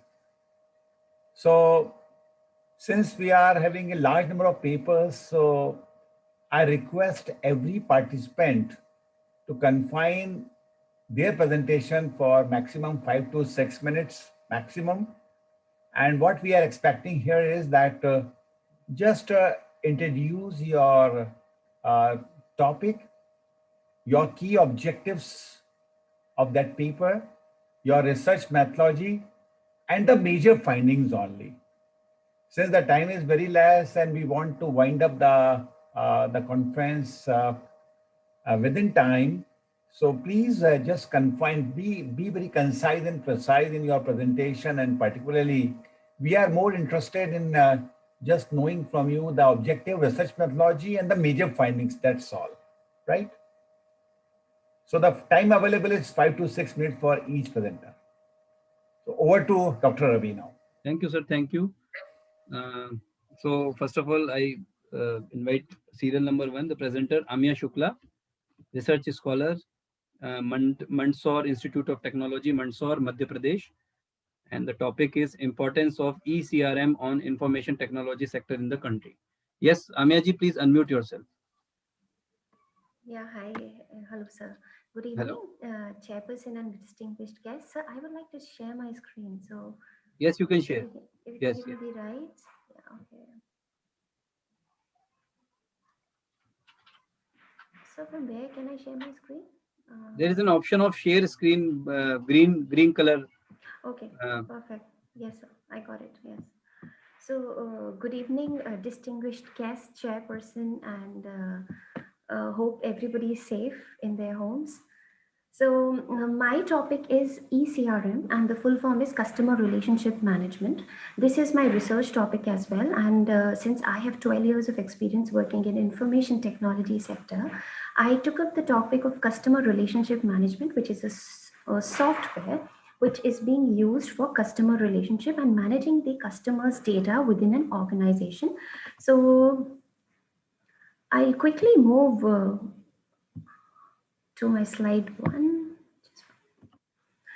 So I hope everybody can see my screen. So this is the index, and I'll quickly come to the meaning of ECRM. So basically ECRM is a platform where you can manage your customers, their relationship, data, notes, metrics, and most of the companies are using it, and their sales team are using it to maximize the worth of each customer interaction and successfully improve the corporate performance.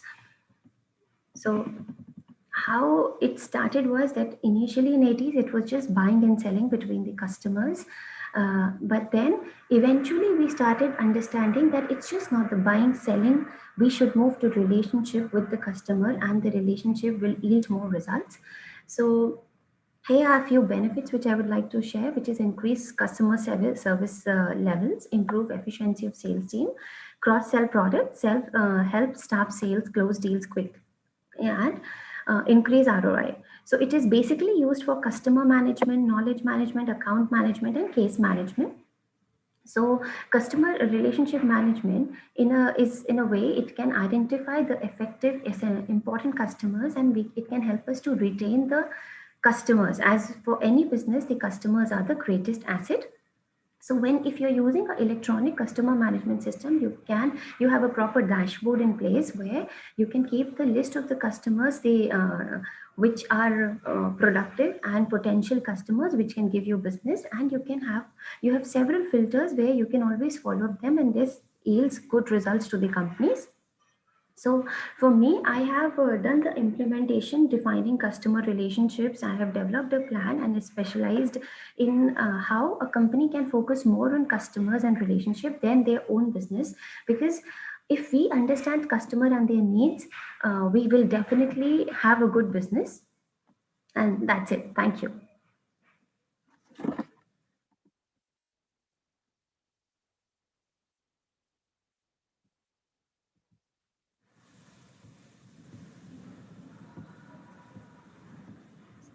Thank you, Amya ji.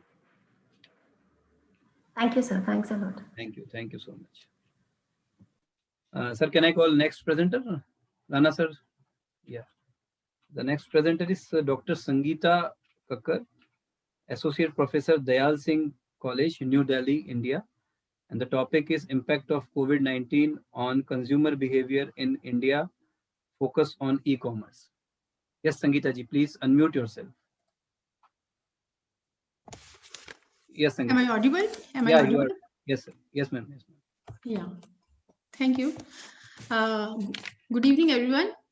I am Dr. Sangeeta Kakkar and Associate Professor in Delhi University. I would like to present a paper, Impact of COVID-19 on Consumer Behavior in India, Focus on E-commerce. I hope you can see my slide. Yes, ma'am. Yes, ma'am. Okay, thank you. Make it a The slide. objective, Make it a yeah.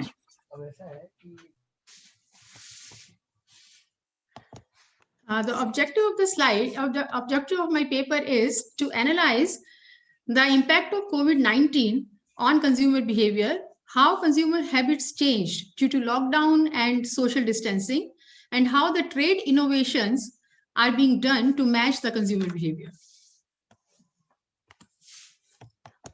Next slide.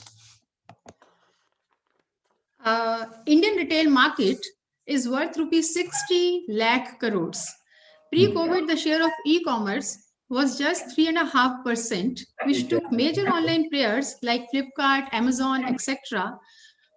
at almost 10 years to reach, because the majority of Indian consumers have more faith in their neighborhood bricks and mortar stores for shopping, where they can feel and touch the product before buying. Am I audible? Am I audible, please? Yeah, you are audible, please. Okay, thank you.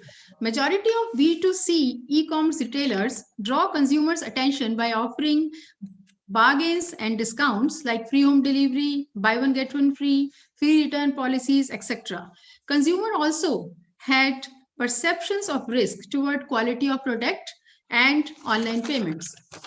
COVID-19 is a new normal now, a highly infectious disease, infected more than 76 million people worldwide and more than 10 millions in India. Rest I'm leaving because I think all of you know about this. So I'm leaving that. Next slide is the disruption caused by the COVID-19. Lockdown and social distancing affected consumer buying and shopping habits, since consumer had to wait for around 30 minutes for their turn to enter the store and to buy essential items. Sometimes daily consumer items such as dairy products, packed food, healthcare and hygiene products, they were out of stock. And due to lockdown, the choice of place of the store was also restricted. As a result, the choice, all these things lead to increase in home delivery shopping apps usage.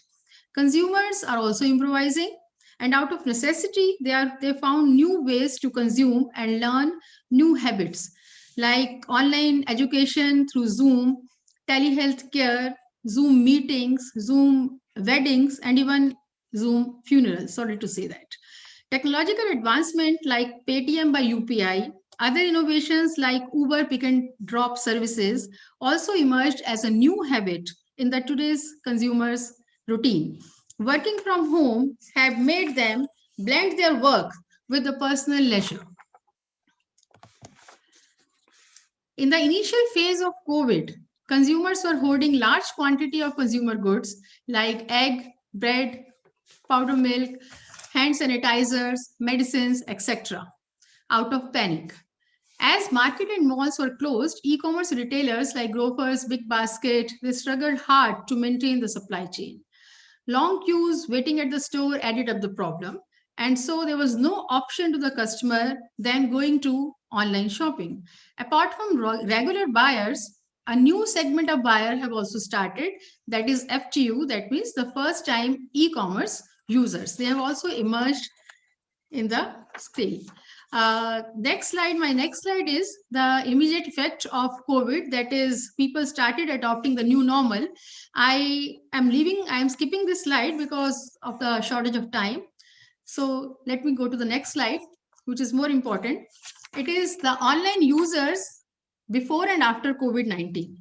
Now, the major change in consumer behavior after COVID is that they switched from their traditional way of shopping from shops, supermarkets, and malls to the online portal, even for their basic commodities like milk, bread, grocery, vegetables, etc.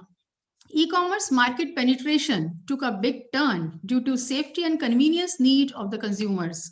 Apart from horizontal e-commerce market players, other independent brands, D2C, have also created and strengthened their presence in the market. Next slide. Yes. There are some data also. The impact of changing consumer behavior has been shown by several studies also. Unicommerce survey in 2020 has showed that there is a 117% increase in e-commerce, and the biggest gainers are electronics, appliances, health, pharma, FMCG. Flipkart also reported 45% growth in monthly active customers and 30% growth in transaction per customer in 2020. Growing trend is also seen in the first-time e-commerce users from Tier 2 and Tier 3 cities. Tier 3 market reported 53% year-on-year growth in e-commerce.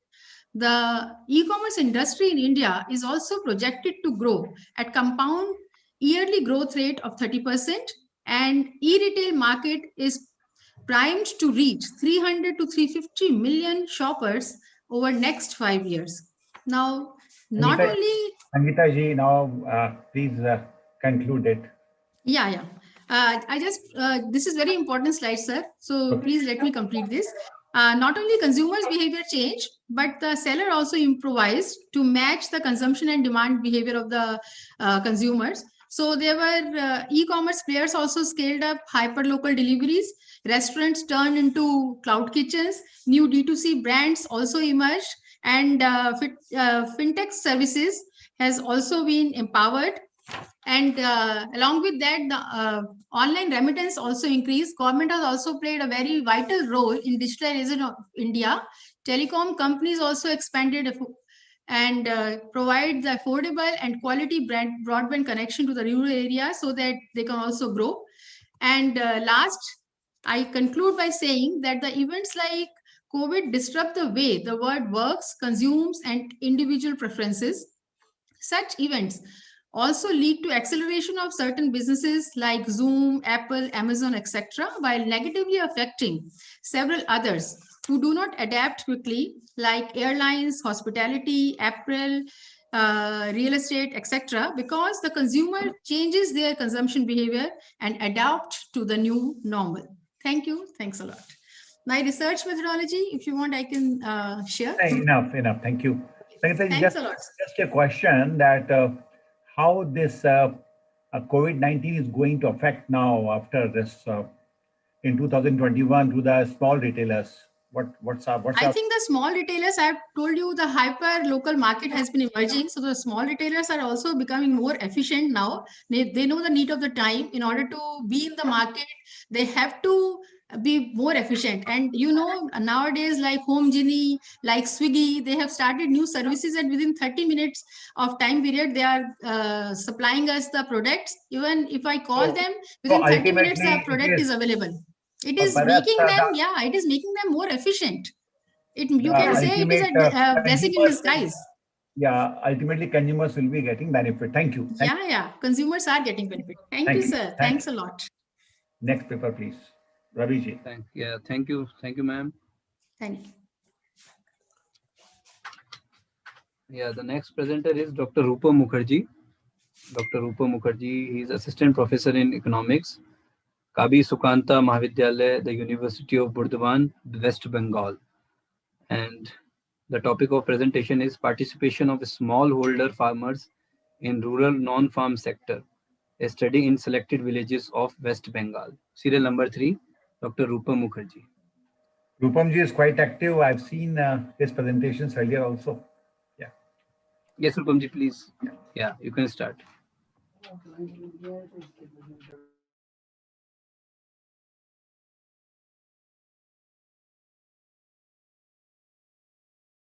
Rupamji, please unmute yourself. Yes, Rupam. Am I audible, sir? Yeah, yeah. Now you are audible.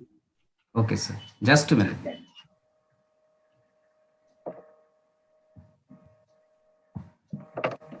Okay. A very good evening to all of you. Thanks to all of you for being here today. And I am Dr. Rupam Mukherjee, Assistant Professor of Economics, Kobi Shukanto Mahavidyalaya, the University of Burdwan. And today I'm going to present my paper titled Participation of Smallholder Farmers in Rural Non-Farm Sector, a Study in Selected Villages of West Bengal. Now, at first, before starting my topic, I just want to mention that what I want to mean by rural non-farm activities. These are actually those activities which are all wage earning activities or self-employment activities, which are not directly the farming activities, but very much located in the rural areas. So that may include agribusiness, commerce, retail, tourism, rural industrialization, construction activities, and so on. Now, according to the India Rural Development Report 2014, nearly 43% of the rural households are now engaged in rural non-farm activities. Now, the context is that farming activities have now turned out to be a losing proposition over time due to rising cost of cultivation, shrinking farm sizes, stagnant productivity, and obviously due to climate change. And that has already have been created a sort of unending chain of farmer suicides in recent times in different parts of the nation. Now, small and marginal farmers are actually, their position is much more acute. They comprise of 85% of the nation's farming population, and they have minimal access to land, credit, and output markets. So non-farm sources of income had risen dramatically in the nation over the last 2 decades as a strategy for rural sustainable livelihoods. Now, the motivation of my paper is that this rural non-farm sector is capable of absorbing surplus labor in agriculture. They can stabilize farm income at the time of crop failure. It can reduce rural-urban migration, proving a way out of rural poverty, and can foster the rural economy. Now, recently, government has announced the lockdown and to spread the coronavirus spread, and that has prompted a worldwide reverse migration of workers from cities to villages. Now, since agriculture is already overcrowded, so generation of rural non-farm employment in the rural sector is the key to reduce the rural poverty. Now, my research questions were actually 3. At first, what are the key drivers of this significant growth of rural non-farm income in India for the last 2 decades? Does this rural non-farm income diversification demand by demandful factors or driven by distressful factors? And what strategies or government support mechanisms we are required to promote this rural non-farm employment? These are the literature survey. I am not going into detail of it, but these are important inputs that help me to find out the factors that can affect the rural non-farm employment in different parts of the world. But what I have found that no study has been conducted yet at the village level to examine the impact of different factors responsible for participating of the farmers in rural non-farm activities in the North 24 Parganas district of West Bengal, which is not only agriculturally rich, but also the home of numerous small and marginal farmers of the state. So objective of my research are fourfold.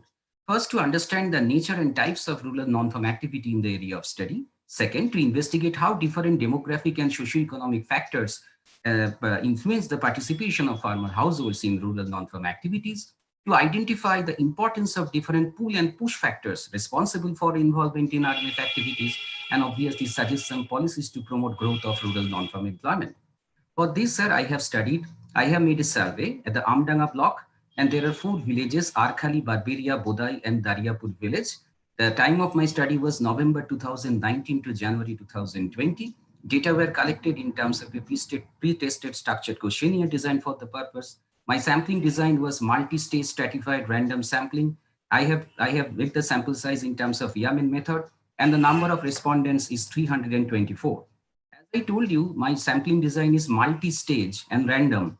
So let me explain why. In the first stage, out of 22 blocks of the North 24 Pargana districts of West Bengal, I have chosen Amdanga block because the cropping intensity of this block is the highest. Now, once I have chosen the block, there are 79 villages in this block.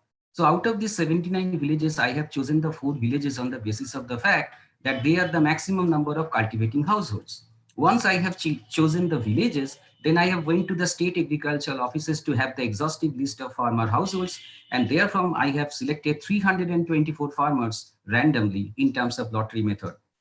So the methodology that I have used is the binary logistic regression model, in which my dependent variable is the participation of the ith farmer in rural non-farm activity. And since it is a binary response, if the farmer is participating in rural non-farm activity, it is 1, 0 otherwise. That's why I have chosen the binary logistic regression model. And these are the variables that I have considered as independent variable for my study: education level of the farmer, sex of the household head, experience in farming, the access to credit from formal sources, and the household size. These are the demographic profile of the respondents. I am not going into detail due to the paucity of time. And these are the different types of rural non-farm activities that we can. Rupamji, instead of come to the conclusion part now. Yes, sir. Yes, sir. Yes, sir. So this is the result that I have got, sir. The mean variance factor is 1.47. So we can get no problem of multi-collinearity. You can see the model is good fit in terms of log likelihood ratio test and Hausmann-Lamissure test. The Nagelkarke R-square value is also satisfactory. The confusion matrix shows that the overall accuracy level is more than 92%. And if you can go through the result of this logistic regression, then we can see that education level of the farmer, experience in farming, access to credit and household size, all these factors are statistically significant in explaining the result. And if I come to the factor that whether this activity of participating in rural non-farm activity are due to push or pull factor, then push factors are much more dominating than pull factors. So at last, sir, this is the policy relevance. I should suggest the role of the government to build proper infrastructural facility in rural areas for agro-processing units, spread the technical education for skill formation conducive to rural non-farm employment, enhance credit accessibility of farming households in the area of study, and promote enterprise support measures like business incubators, consultancy services to MSME to promote the initiative of Atmanirbhar Bharat, and increase the mandate of work in Mahatma Gandhi National Rural Employment Guarantee Scheme. So these are the action photographs that shows the time of the survey. And thanks to all of you for your patient hearing. Thank you, sir. Thank you. Very well presented. Thank you. Thank you, Rupamji. Thank you, sir.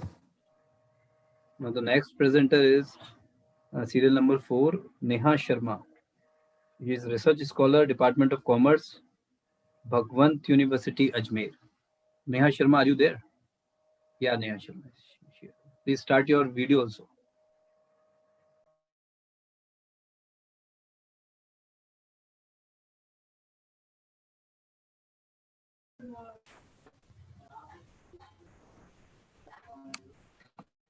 Am I audible, sir?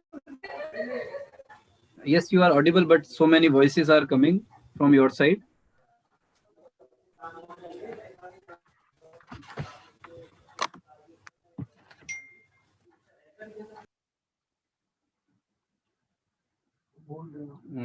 Hello, are you ready, Neha? Miss Neha Sharma? Please unmute.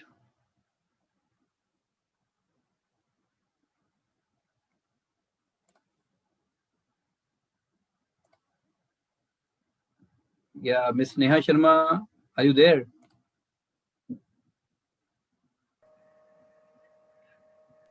I think, sir. Good evening to everyone. Please. Yeah, please continue. Am I audible, sir? Yes, you are audible. Good evening to everyone. Myself, Neha Sharma, research scholar, PhD, Department of Commerce, Bhagwant University, Ajmer, and my co-author is Dr. Ritika Mulchandani. I would like to present my paper, Pattern of Mutual Funds Investment During COVID-19, Basis of Demographic Variables. COVID-19 has imposed a huge burden on almost all the nations across the world. Impact of COVID-19 crisis is very bad in entire financial market.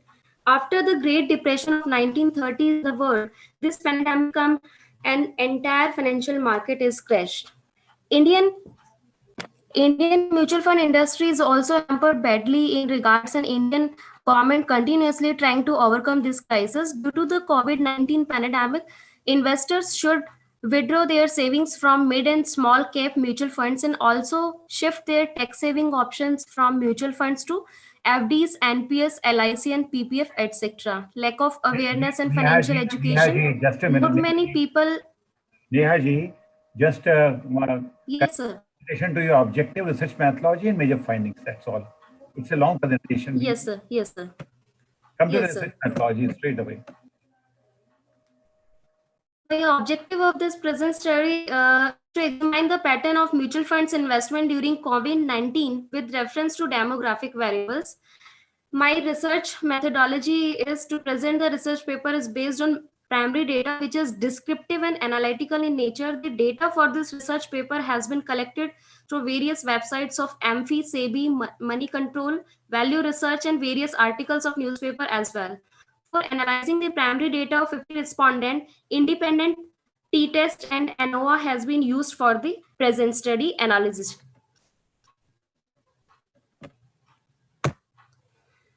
Findings and concluding remarks of my studies.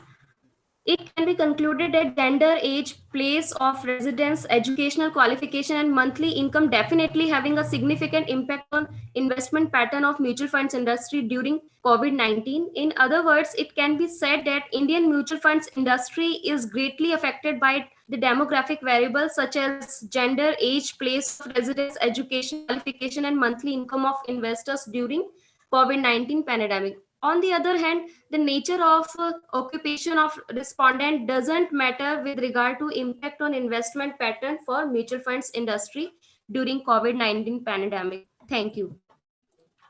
Thank you. Thank you, Ms. Neha Sharma. The next presenter is Dr. Manisha Sharma. Dr. Manisha Sharma. Serial number 6.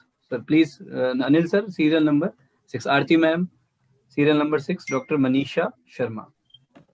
The topic is role of South Asia Free Trade Area in the development of Indian economy. Good evening, all the dignitaries. Sir, I have told you my presentation is not ready for today. No problem. You can I just do oral messaged you presentation. earlier. Yeah, I know that. You can do oral presentation. Are you ready with oral I wouldn't presentation? be able, I couldn't get the time to even get the PPT. No problem. Please, present paper just to make your findings. Actually, the topic of my presentation is the role of South Asian free trade areas after the development of Indian economy. And just to go through I'm just taking 2 to 3 minutes only. Basically, I have... Open your video at least. So I won't feel comfortable in the video. Okay. Proceed. So it's already everything is handwritten and I haven't prepared myself. That I would like to very much honest, sir. I didn't get the time to get prepared for the PhD. Everything is handwritten over there and I even won't get time. The thing is that I would definitely come to the conclusion part, that what are the challenges we have been facing. Should I go, sir? Yes, please. Yes, please. Okay. The challenges, first of all, it's related to the tension in the relation. Tension in the relation is between among the countries. There is a political tension among all the countries which is related with the part of the SAFTA members countries. For example, it's tension arises between India and Pakistan on Kashmir issues, and it is very much tensionable, and it affect the trade. It affect the trade a lot, and the dispute arising in between various cities and the trade relation with each other lead to affect the trade with the other countries. And we can also see the if we go to the recent change with the US-4 missile with the Russia, US also intervene in it. So trade blocks and... Yes, sir. Should I continue, sir? Please, please. Because without the PPT and each and everything, people won't get the point. Just complete it within a minute, okay? Okay. Another challenges before the SAFTA is the low income region. There are various much South Asian region which are having the low income region. The people of this region basically possess the low purchasing power, and hence the SAARC members, the countries, would not result in the prosperity and the growth as well that are being expected out of them. The third one is the huge disparity among the SAARC member countries. There is a huge disparity among all the members in the countries, whether we concluded as a part of the economic power and the military power, professional workforce, geographical area, science and technology, etc. It create a great hindrance. It create a great hindrance and disparity, and the member countries would not be able. It also affect their harmfulness, and you get the harmony among them. And the next is the resource crisis. The SAFTA depends upon the contribution to be made by the member countries and to meet its expenditure. And just because of the lack of resources, not all the members of the countries are not able to contribute as their full. And Thank you. conclusion, sir. Shall I go to the conclusion? Yeah, should I supposed to read all the, sir? I wouldn't feel comfortable enough because I won't be able to show the Okay, things. fine, fine. Thank you anyway. Thank you. But next time, please, whenever you Sir, I wouldn't get opportunity from my college to get relief to even to write do and type my prepare your paper. presentation and be comfortable next time. Okay, thank you. Okay, sir. Raviji, next. Thank you so much. The next presenter is Dr. Anita Nigam, Assistant Professor, Department of Geography, DBS College, Kanpur, UP. And the topic is ill effects of junk food on physical and mental development. Serial number 8, Dr. Anita Nigam. Yes, ma'am. Yeah. Good evening, Ravi sir, Anil Good Mehta evening. sir, Rana sir, and Aarti ma'am, and all the dignitaries present here. Myself, Dr. Anita Nigam, Assistant Professor, Department of Geography, DBS College, Kanpur. My topic is totally different. My topic is falls under the sub-theme health awareness. So my topic is ill effects of junk food on physical and mental development. Let me share the screen, sir.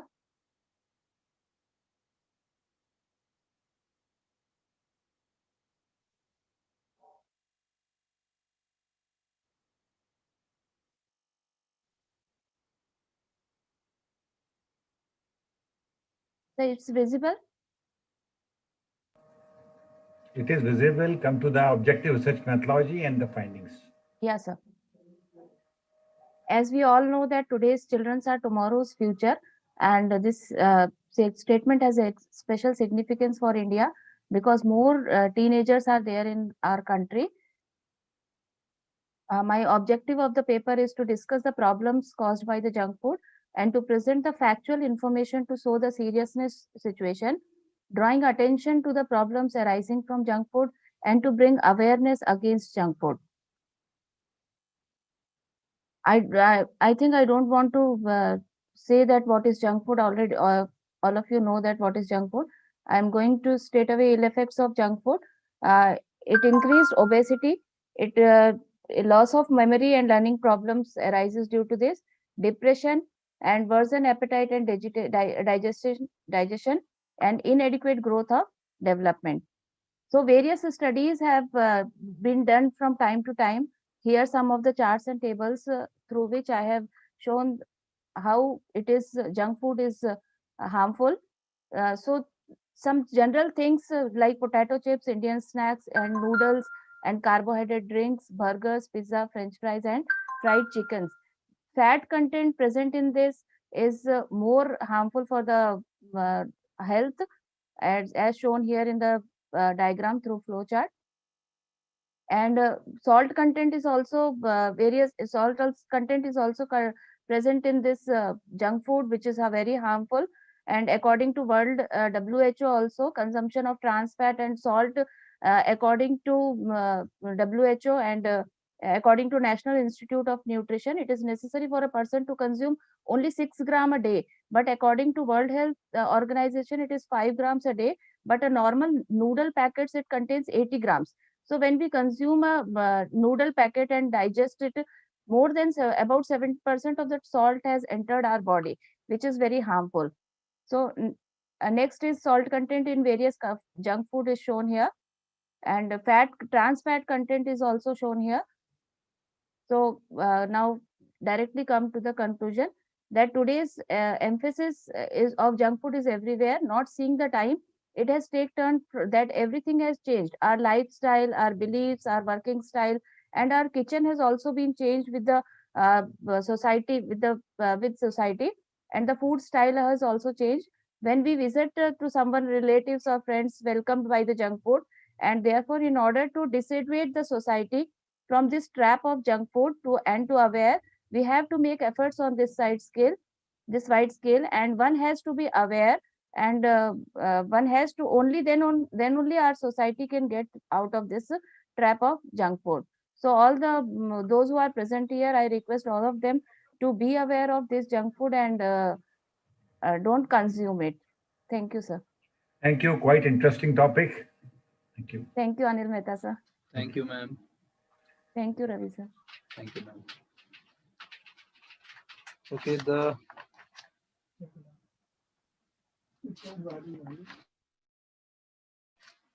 next presenter is, we can go directly on serial number 19, Janefa Yasmin. Are you there? Yes, sir. Yes. Am I audible? Yeah, you are audible. Okay, sir.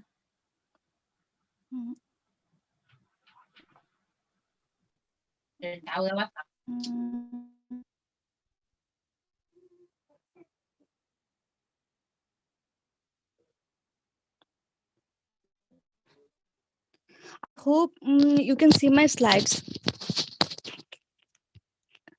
Hello. Yes, ma'am. Yes. Hello. It is visible. Continue. Yes, ma'am. Okay. Good evening to all of you. Myself, Jennifer Yasmin Lashkar, research scholar from Department of Commerce, Assam University. Today, I'm going to present my research paper, and the title of the paper is Relative Oath of the Effects of Job Stress on Police Personnel and Empirical Investigation in Southern Assam.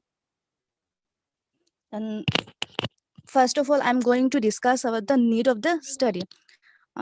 Stress, unfortunately, has become an unavoidable part of our today's industrialized and urbanized society. Since the implications of the stressor are many, the employers need to know the relative implication of this stressor. In other words, the implication of this stressor need to be identified on the basis of the degree of its severity, which might be highly stressful, moderately stressful, or least stressful. Implications of stressor are more on those who had lead a regimented life for obvious reason. The one working in paramilitary forces could be a good example of this load, considering their miserable condition of work life in the background of a denial of an opportunity to represent themselves before their employer. The category of police officer was chosen to prove in depth the implication of the select stressor on them. And the objective of the study. My first objective is to identify the effects of job stress on police officers serving in the rank of sub-inspector and assistant sub-inspector in Assam. And the objective number 2 is to assess the level of the effects of job stress on the police officers serving in rank of sub-inspector and assistant sub-inspector in the Barak Valley of Assam. Now, the research methodology. The target population of the study were the SIs and ASIs posted in the 3 districts of Barak Valley of Assam, that is Kachar, Karimganj, and Hailakandi. As per this, the total population was 388. A judgmental sampling method, which is a non-probability sampling, was adopted. As per this, a sample of 193 SIs and ASIs was picked up, which got an error margin of 5 and a confidence level of 95%. The research instrument and data collection. Since the study called for collection of primary data, a structured questionnaire was developed to have the views on the matter from police officer under study. The questionnaire included in it 2 sections.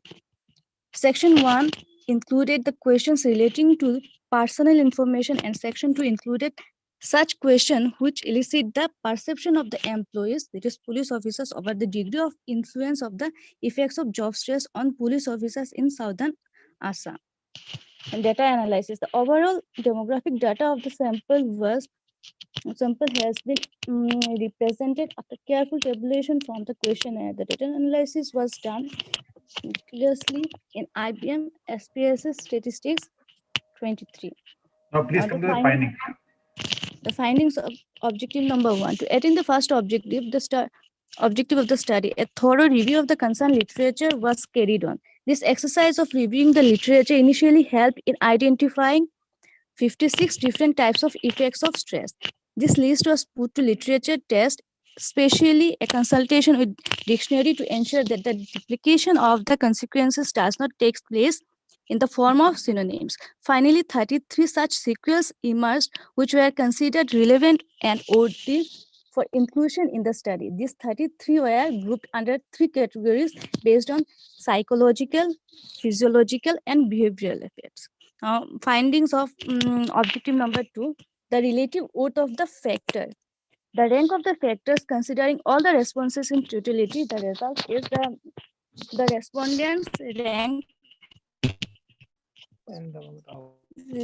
psychological psychological factor as second, physiological factor as first, and lastly the third rank, it is behavioral factor. The relative worth of the respondents of psychological factor. Out of the 7 components under the category of psychological factor, the component ritualistic religiosity ranked first, depression as second, and recalling unpleasant memories as third. The relative worth of the component of physiological factor. Out of the 13 components under physiological factor, the component kidney disorder ranked first, arthritis as second, heart-related diseases as third. The relative worth of the components of behavioral factor. Out of the 13 components under behavioral factor, the component suicidal tendency ranked first, inappropriate motivation as second, and insufficient confidence as third. Now, the conclusion, the present study was an attempt to gain the knowledge about various factors and its components of effects of job stress on police officers along with the relative capabilities of each factor and its components. The study highlighted that ritualistic religiosity, kidney disorder, and suicidal tendency were among the high-ranking stressful components. In order to make police personnel work in a stress-free environment, the appropriate authority can develop suitable mechanism to identify the stressors of police personnel and can initiate steps to reduce stress by opting stressor specific Yasmin, interventions. one Thank you. interesting thing in your presentation that due to stress, the kidney disorder, this is something new. Whether the stress is affecting, and it is topmost rated kidney disorder. Did you just verify this particular response? Because I've never read anywhere that kidney disorder is the outcome of stress. Is it true?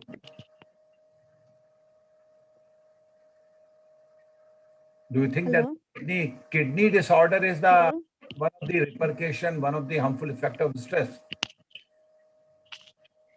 Yes, sir. The respondents themselves, they told us that kidney disorder is one of the important component. Hello. Okay. Okay. Thank you. Hello. Thank you, Jennifer ji. Thank you. Thank you so much. So the next presenter is Gayatri Khatri, research scholar, University of Kota, and the topic is innovations in banking sector. Yes, Gayatri ji, are you ready? Gayatri ji, please unmute. Yes, Gayatri ji. Gayatri ji, are you? Yeah. Yes. No, you are not audible, Gayatri ji. Hello. No, you are not audible. Maybe remove your headphones, or you can.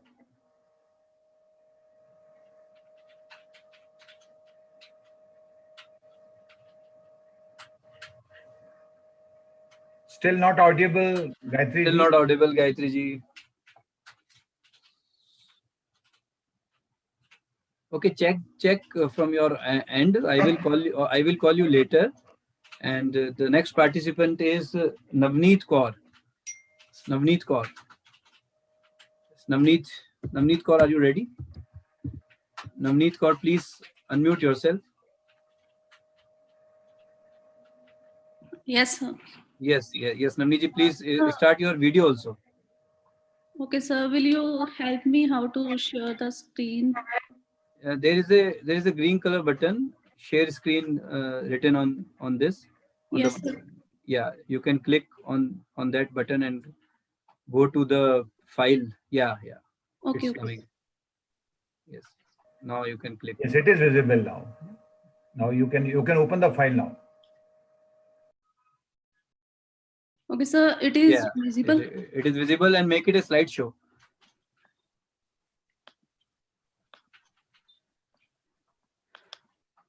No problem. You can go through this one also. Okay, sir. Good evening, everyone. My presentation topic is social media and online education, a study about rural segment.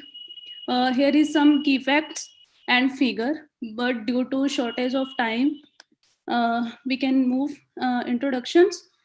India's education sector is being revolutionized by the rapid increase in internet penetration and the availability of low-cost mobile devices. Technology has the potential to multiply reach. E-learning is a combination of learning services and technology to provide high values. Internet play a vital role in e-learning. E-learning is attaining significance in the world of internet. And social media and education can complement one another if utilized effectively, as we all know. At present, life is fully covered all activity on social media.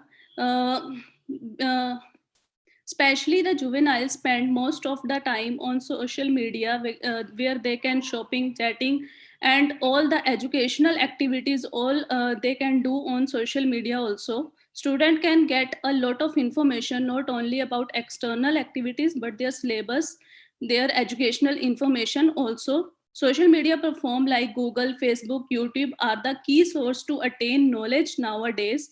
There are many different ways to use social media for education. As my research will mainly focus on rural sector, although social media is very popular medium to study and to collect knowledge, yet there are some remote area where this media is not fully utilized, as there is a lack of sources like poor infrastructure, network connectivity. So the purpose is study to find out the major barrier which stand next to the rural student and try to know the solution so that they can also utilize social media for their study. Here are some definitions which I will taken from the government websites like Reserve Bank of India and NSSO.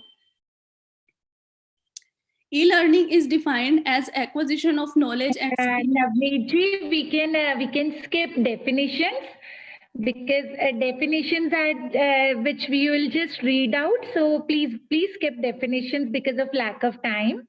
Okay, ma'am. Here is some review of literature.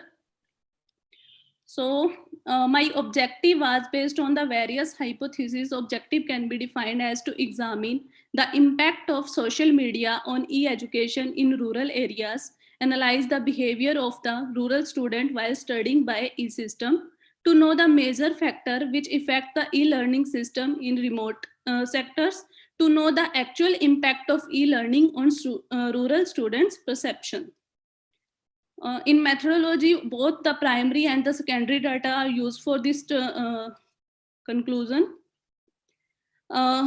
For respondent, I take 250 respondents where 58% agreed that the poor infrastructure is the main factor that put rural students backward to use digital media for study, whereas 12% neutral about it and the 30% disagree because they find themselves to stick on the traditional learning.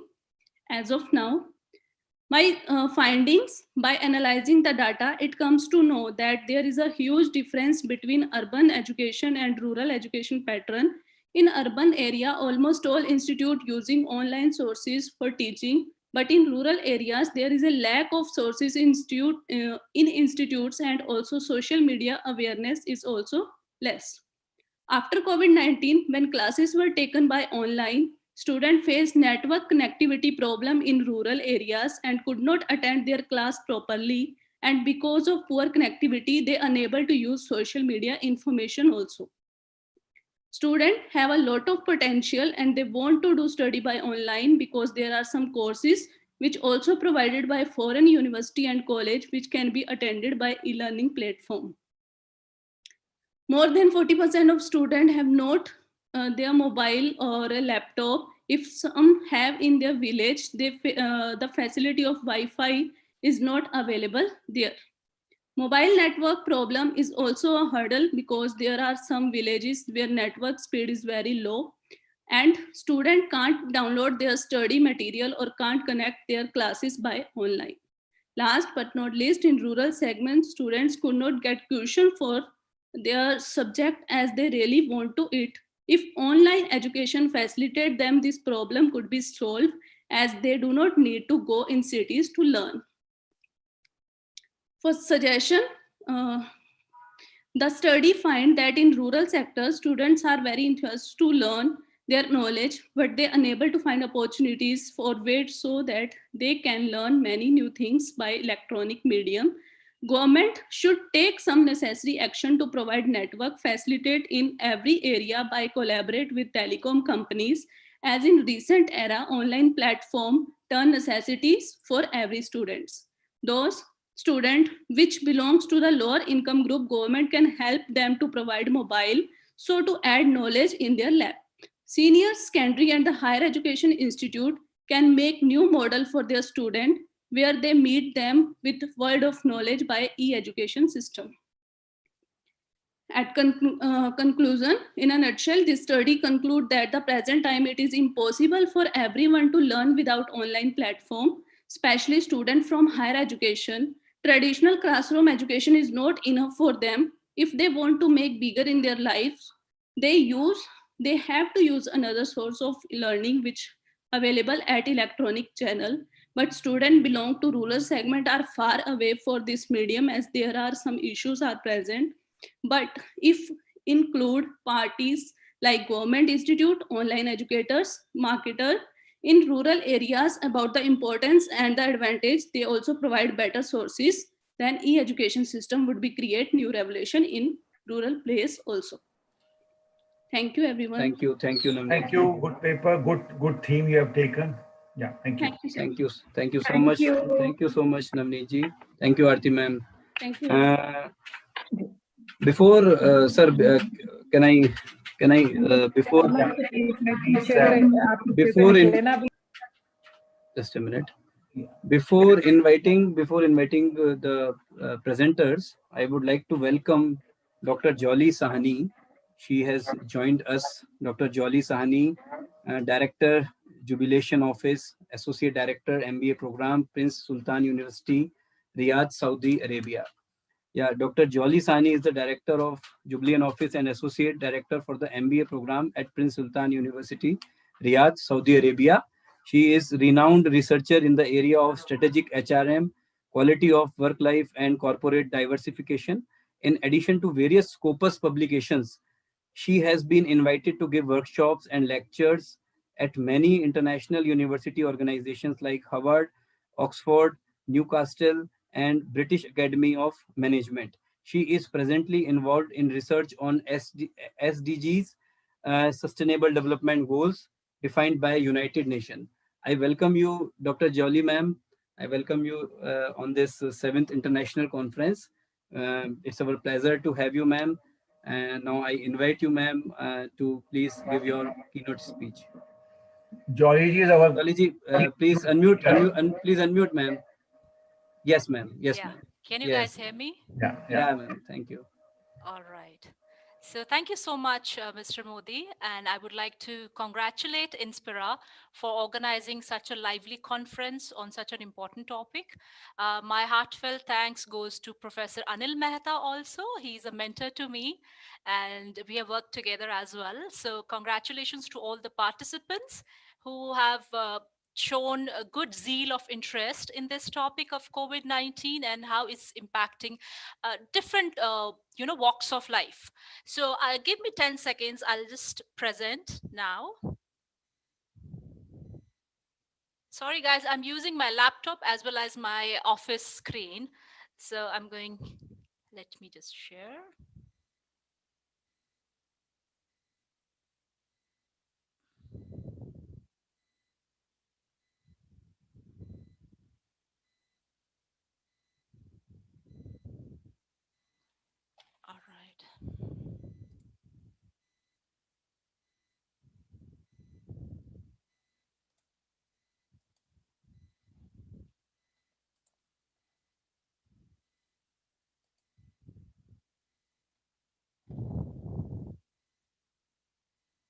All right, is the screen visible?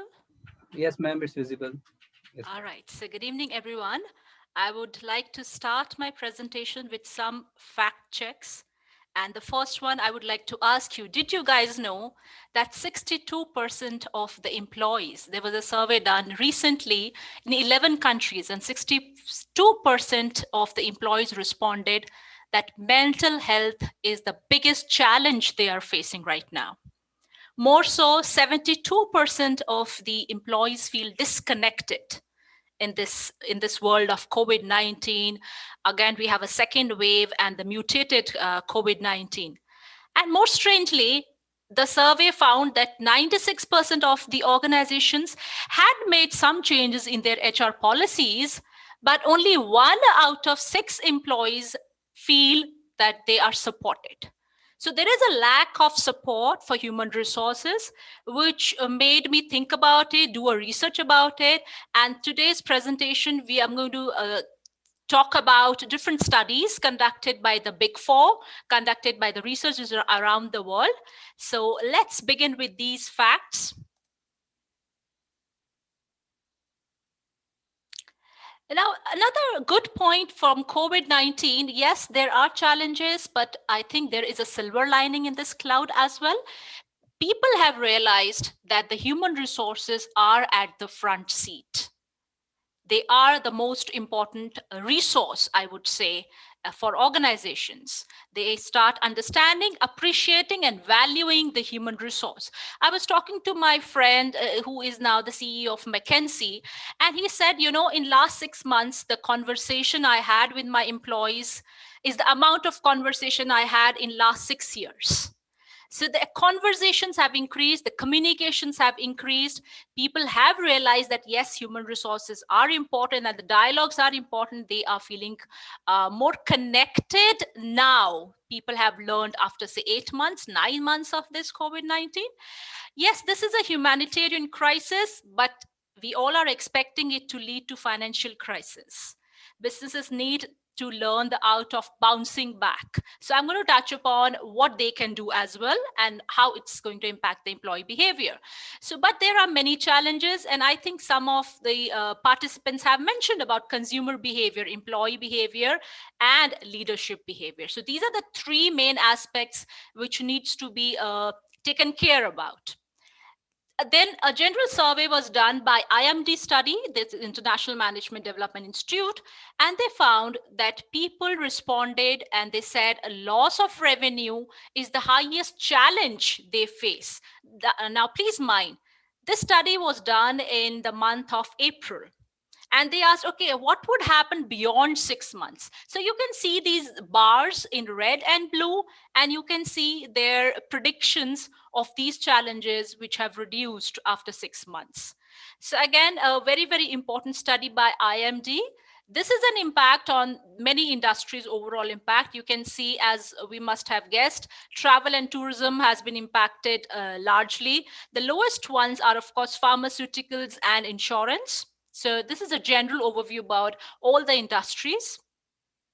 Now, how do we manage employees in this flux? Now, why do I call it a flux? I call it a flux because we are shifting the workplaces. We are increasing remote work more and more, by the way. The push for remote work, I know we have gone back to our normal lives. Not that much, but 50%, but still there are changes in the work policies, and the management is thinking about how can we have remote work policies more effective nowadays, because COVID is here to stay. It won't go. Sorry to be pessimistic, but yes, for another 1 or 2 years, we need to think about alternatives. Changes in regulations, rules, and routines, which are not regularly communicated effectively to the employees, also create this flux and disruption. And managing employee morale is all the more important at this time. So this fear of crisis amongst employee actually affects 3 main aspects, if I may categorize them into 3: the working conditions, the personal finances, and the job security. And you can see the overall wellness. I know some participants spoke about the mental well-being or the ill effects of COVID-19. It's going to have major impact on the mental wellness of our employees. And automatically this behavior, because we all know, I'm from organizational psychology subject and a background, so we all know the attitudes and beliefs which we have actually are seen in our behavior. And this would actually result in willingness of employees to engage less, collaborate less, stay less loyal, and even communicate less. So how can we deal with all these challenges and issues in order to make our employees comfortable, connected, and feel important? So there are periods of uncertainty. There are blurred boundaries, if I may say, with this remote work. The division between work and family or work and personal life is really blurred. You really cannot differentiate because it's 24/7. The work is on your mind, even you're working from office or from home.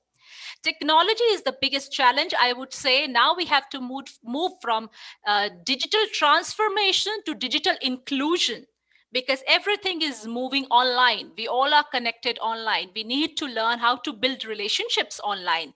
We need a training on this. So the organizational support is not only on the VPN cameras. There are many more things which the organizations need to understand as a challenge and cope up with it.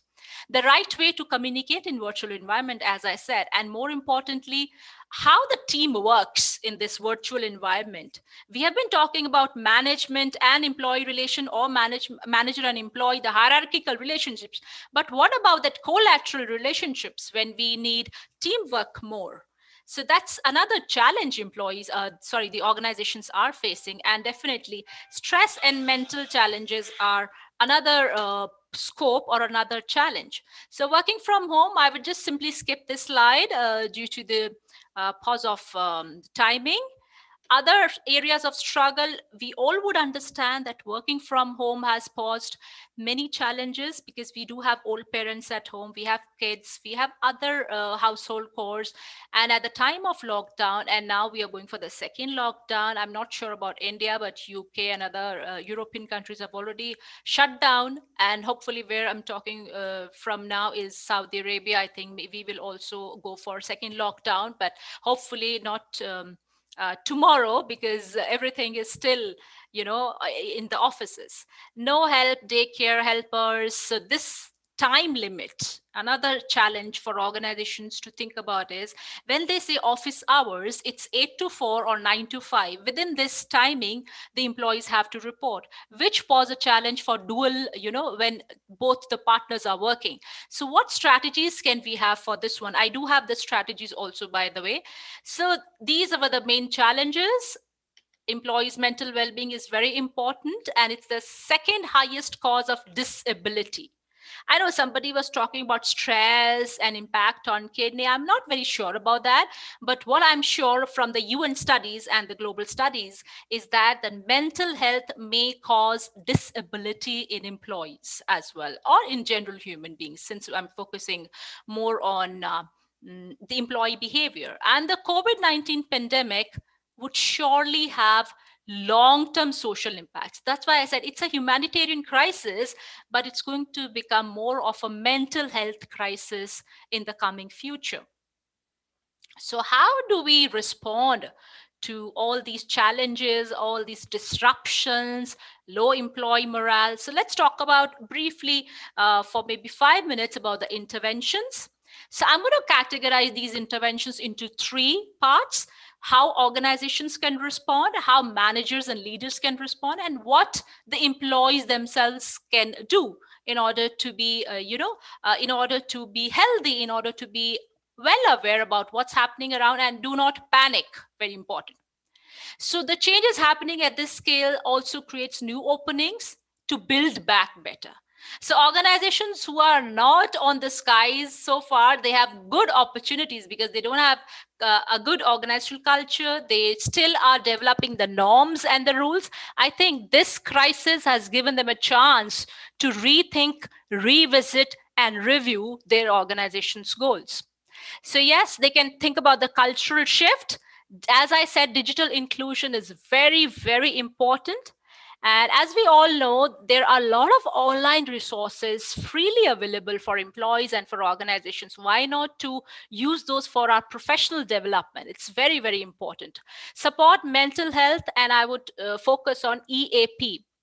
Mr. Modi introduced me as the director for Jubilation Office, and I'm happy to announce that at Prince Sultan University, where I'm the director for Jubilation Office, we were very active in responding to COVID-19. And as soon as we heard about COVID-19 and the mental health issues, this office was opened and I was made the in charge for this office. And we do have several initiatives. One of them is EAP, which is Employee Assistance Program.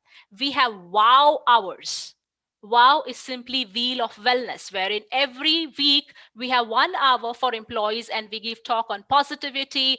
We have practice session, demonstration sessions, physical fitness, and so on. So it's very important that organizations take this initiative, this intervention for the employees, because at the end, we all know that it's the human resource. They are going to make or mar the organization at this critical time. Highly important. There are other opportunities of training, coaching the managers, creating new policies, learning to build relationships virtually, as I mentioned earlier. Highly important. Now, there are few things which managers and leaders like us can actually incorporate, at this time. So we need to shift. I don't know how many managers or how many people here are leading a group of people, but it's very important that we change our approach from process to outcome. Give full freedom to your employee. Let him take time. Just you focus on the outcome. If you get the outcome on time, you should not be bothered about micromanaging things. So our thinking and activities should be more of outcome based. In remote work, it's highly important that you keep more connected than face to face. People think virtually people don't need me. No, they need you even more than before, than the physical activities. If need be, the people can be available, your team member can be available on a certain time window, maybe 10 to 12. They can call it an office hour in which maybe everybody can meet together, so that you don't disrupt their other issues, other struggles of life. As a manager or leader, we need to keep listening, build trust and confidence. It's highly, highly important to sit down with them. Every day I spent around 15 minutes chatting with somebody whom I did not talk to maybe for last 1 month. So every day I have a new person on my list, recognizing them for their contribution and building emotional connections. Now, yes, we all are business from business, and we know ultimately the organization's objective is achieving a good business. It's all about business, it's all about outcomes. But believe me, if we do all this and invest in the human relations, this is going to benefit us for future in terms of retention, in terms of loyalty, in terms of higher level of organizational commitment. So I would urge everybody to invest in human relations. It's high time during COVID-19, and they need us, trust me. As we need anybody to talk, to listen to us, they also need us. At the same time, don't forget that our approach has to be tailor-made, has to be tailor-based. Why? Because employees are different. And this is the bottom line in the behavioral studies. Everyone has their own fight, everyone has their own battles in life. So please treat differently. Please segregate your employees, those who are isolated. Maybe some of them are living without their families. They are immigrants. They must have lost some family members. So please give individual attention. It's more of transformational leadership, if I may say. At the level of employees, I would like to highlight what we can do for ourselves is self-learning. Learn how to build connections online.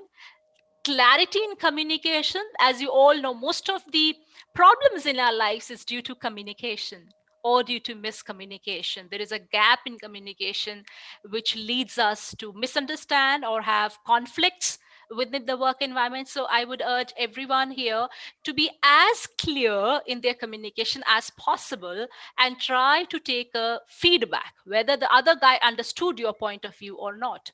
And practice calmness, highly important. The mental well-being and calmness, the meditation, if I may say, is highly important. And this particular slide would show you What are the results of mental calmness? By the way, this has been proven scientifically. You can see here 7 outcomes of mental calmness. Highly important. I'm not going to go into the details. I know the time is short. So let me just move on to the future roadmap. I'm going to give you 3 roadmaps. Number 1, ensure as an employee and as the leader or manager of the organization, you have to ensure that you have right skills at the right time and you're able to adapt to these uncertainties. Time is changing. The skills which we have now will no more be valid in the coming 5 years. So kindly think about it and upgrade your skills.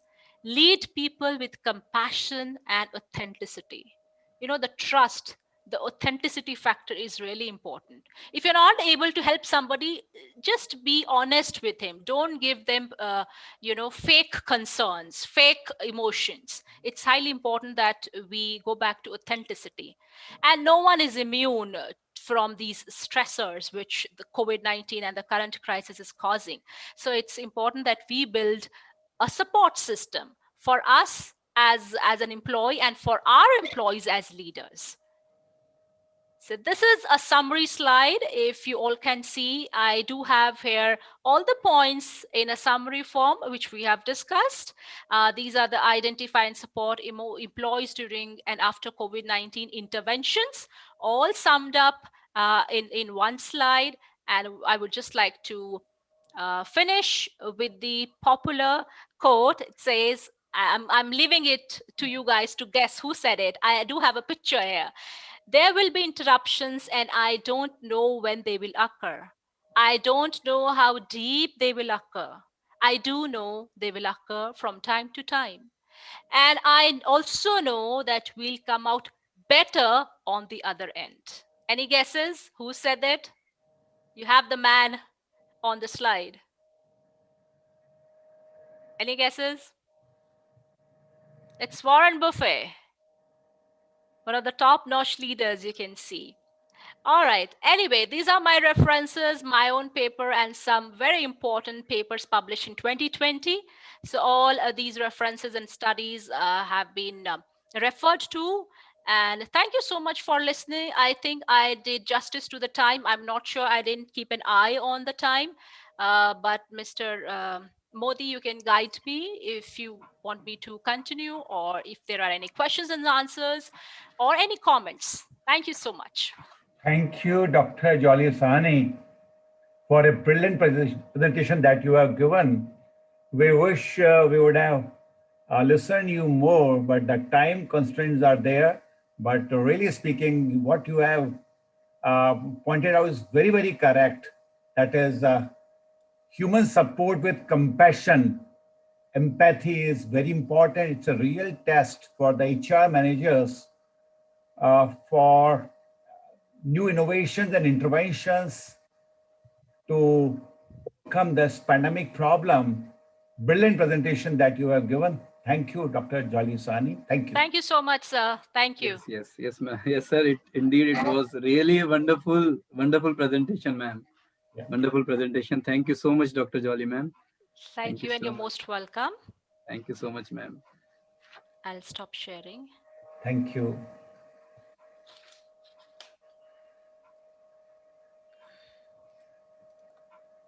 All right.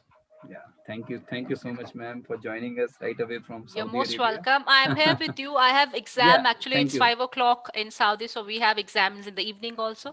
So I'll be leaving you in a bit, but then I'll join you back. Thank you so much. Welcome, ma'am. Thank you so much. Thank you, ma'am. Now, I would like to welcome Miss Deepika Kapoor. She has also joined us, one of the eminent keynote speaker. Miss Deepika Kapoor has been associated with the armed forces comprehensively, as her family members have been air warriors in the Indian Air Force. Being part of the dynamic environment, it chelsed her personality and exposed her to various facets of client management and public dealings, incorporating postulates of effective communication. In her professional profile in teaching and training domains spanning over 2 decades, her objective-oriented approach during various assignments, including instructional tenure at British Council and the Trinity Guild program, pioneered by the Trinity College London, has facilitated favorable result to utmost perfection. He was requisitioned by Delhi government to conduct personality development and communication skills workshop for DIET diet in the past. She presently works for Scholastic Asia as a communication skills, personality development, and grooming trainer. I welcome you, Deepika ma'am, once again in our 7th International Conference. Now I invite you to please give your keynote speech. Yes, ma'am. Please unmute yourself, ma'am. Ma'am, Deepika ma'am, welcome for your keynote address. And of course, you are the keynote speaker, but with a very humble request from my side, since we have to listen many paper presenters. So please try to limit. Of course, we wanted to listen you more, but there are time constraints. So please. I'll definitely try and make it as quick as possible, sir. Thank you. Thank you. Thank you so much, sir, for kind words and a wonderful introduction. I feel very honored to be a part of this August audience. And good evening, afternoon, morning to all, depending on different times zone, to who all are a part of the 7th Multidisciplinary Conference organized by INSPIRA Research Foundation, Jaipur, and Sanskriti University, Mathura. I'm both honored and delighted to be with all of you to participate in the opening ceremony of this remarkable international conference. Distinguished chief guest of today's international conference, Professor Sanjay Bhayani, Dean and Head of Saurashtra University, learned keynote speakers, Dr. Shyam Singh Inda, Assistant Advisor, NAC, Bangalore, Dr. Jolly Sahni, Director, Jubilant Office, Saudi Arabia, Dr. Krishna Goyal, Professor Jain Narayan Vyas University, Jodhpur, Rajasthan, Dr. S.S. Modi, President, Inspira Research Foundation, Dr. Rana Singh, CEO, Sanskriti University, and former Director, Institutional Effectiveness, University of Jazeera, Dubai, and all the staff of Inspira Research Foundation. Now, I would quickly start with speaking on the art of building the undefeatable mindset. So I'll quickly start sharing my screen. Just kindly give me a moment. I hope I'm audible to everybody. Yes, ma'am. Okay. All right. Thank you. So I'll just start it on the presentation mode as quickly as possible. Yeah.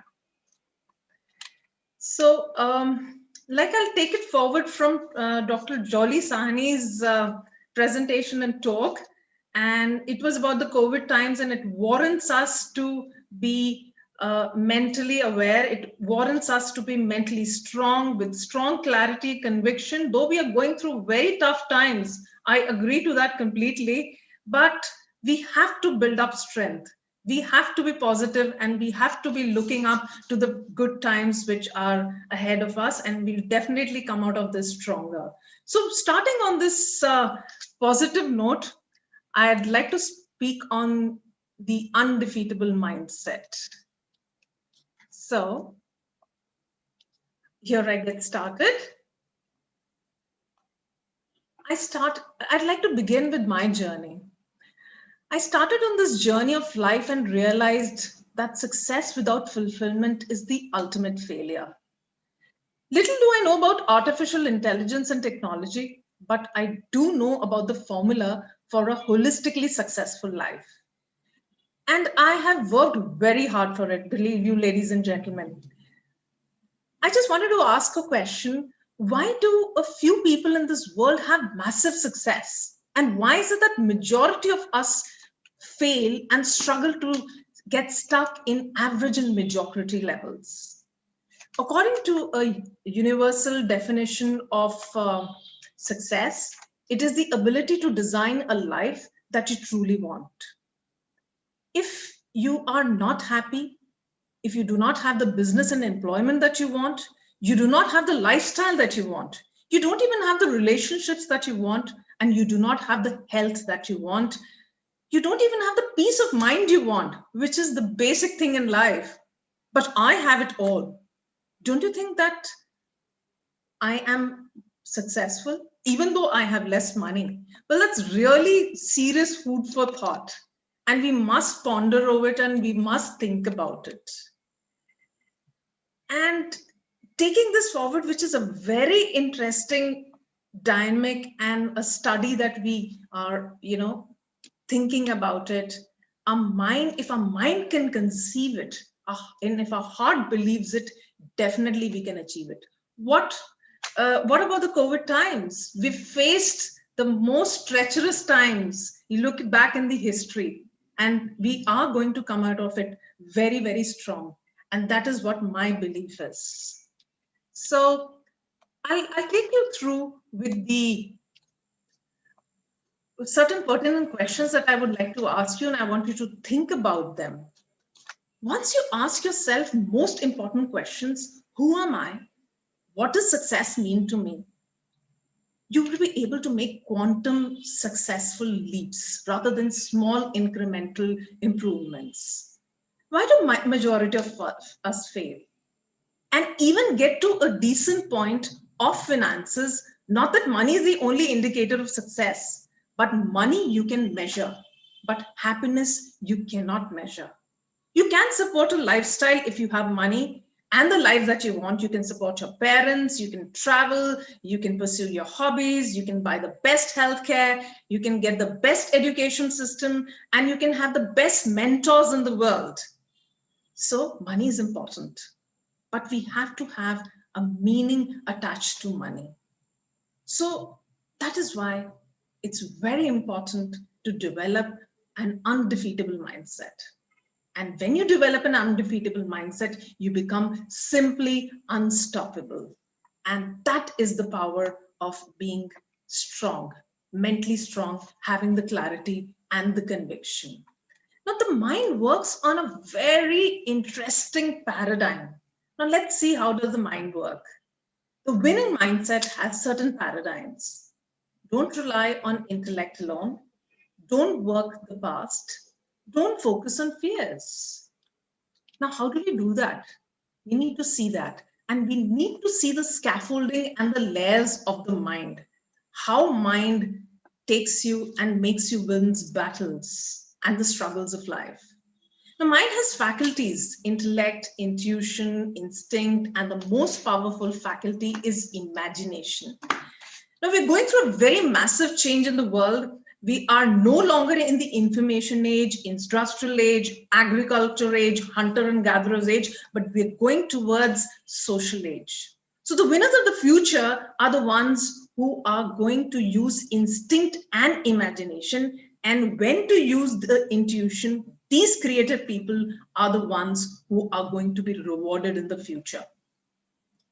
So we do decide the same things for ourselves, and we tell ourselves, okay, let me go to a school, let me go to a university, let me get a good job and retire on 40% of my salary, maybe buy a car, a house, go on holidays, show it on Facebook, and let people know how well I'm doing. Why do we do that? Because we determine that everyone else is doing what is possible for us. This is a very interesting example that I would like to be sharing with you, that Henry Ford stated and started a company, Ford. He said, if I had asked people what they wanted, they would have said faster horses. He designed the V8 engine. And every legend in the industry in the world, they do not look at the past. They see what is possible. And what they ask themselves is, what if? And if that's what I've learned, how to stop thinking about the past and completely concentrate on future, you might say it's practical. Maybe, maybe not. But think, if you just follow your dreams and if you are not fearful, that'll be beautiful and that'll be wonderful. Everyone has fears, but everyone has goals, fears, and dreams too. But one thing that I've learned by developing an undefeatable mindset is that I don't pay attention to my fears. 90% attention is diverted on my goals, and only 10% is dedicated to fears. Now, the journey that I will be taking you through of transitioning of a thought to a belief, then culture, and henceforth tradition is a very interesting one.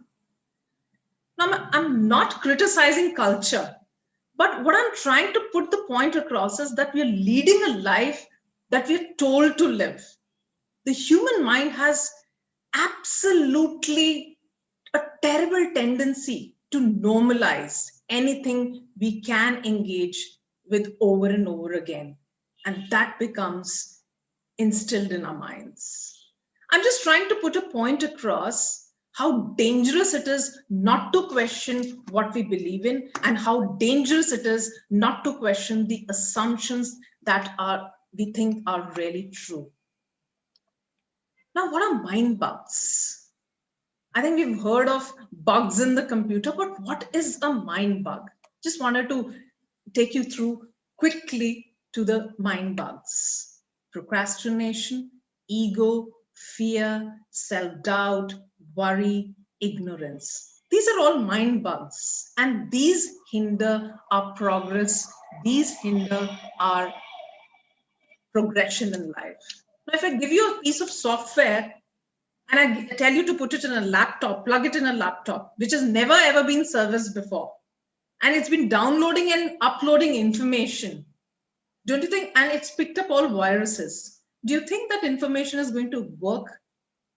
That definitely is not going to work. And up until today, meditation has been presented today as something which is of philosophical and spiritual value. We all have these mind viruses, which I've just mentioned about. And what we need to do, the best thing in the morning, is to reset every morning and have a clear mind and cleanse our system. Be grateful for everything that you have while being dissatisfied for everything that you want. I just want you to take you through quickly, rather than not talk too much in detail about the self-limiting beliefs which hinder and thwart our progress in life. Number one, I'm too old. I'm not smart enough. I'm not educated enough. I'm afraid of trying and failing. I don't have money. I've already tried enough. It's very selfish for me to want more. I don't have the willpower. And all the good ones are taken. The most favorite one of mine is, I don't have money to make money. Now that's a very wrong misconception. You do not need money to make money. All you need is top high valued skills to make money, the ability to connect, lead, and negotiate. Such is the power of these top skills, and they are very much required in today's world. I'm too busy at the moment. It's hard to make money. I'm not good enough. I'm not a good salesperson. So these are the limiting beliefs which hinder our progress, which hinder our thinking, and stop us from taking massive quantum leaps in life. Now, how does the mind work? It works on perception. It's got scaffolding and it's got layers. Perception, memory, imagination, intuition, and so on and so forth. Ladies and gentlemen, let me tell you, 85% of our financial success comes from our personality, your ability to connect, lead, negotiate, and only 15% comes from technology and experience.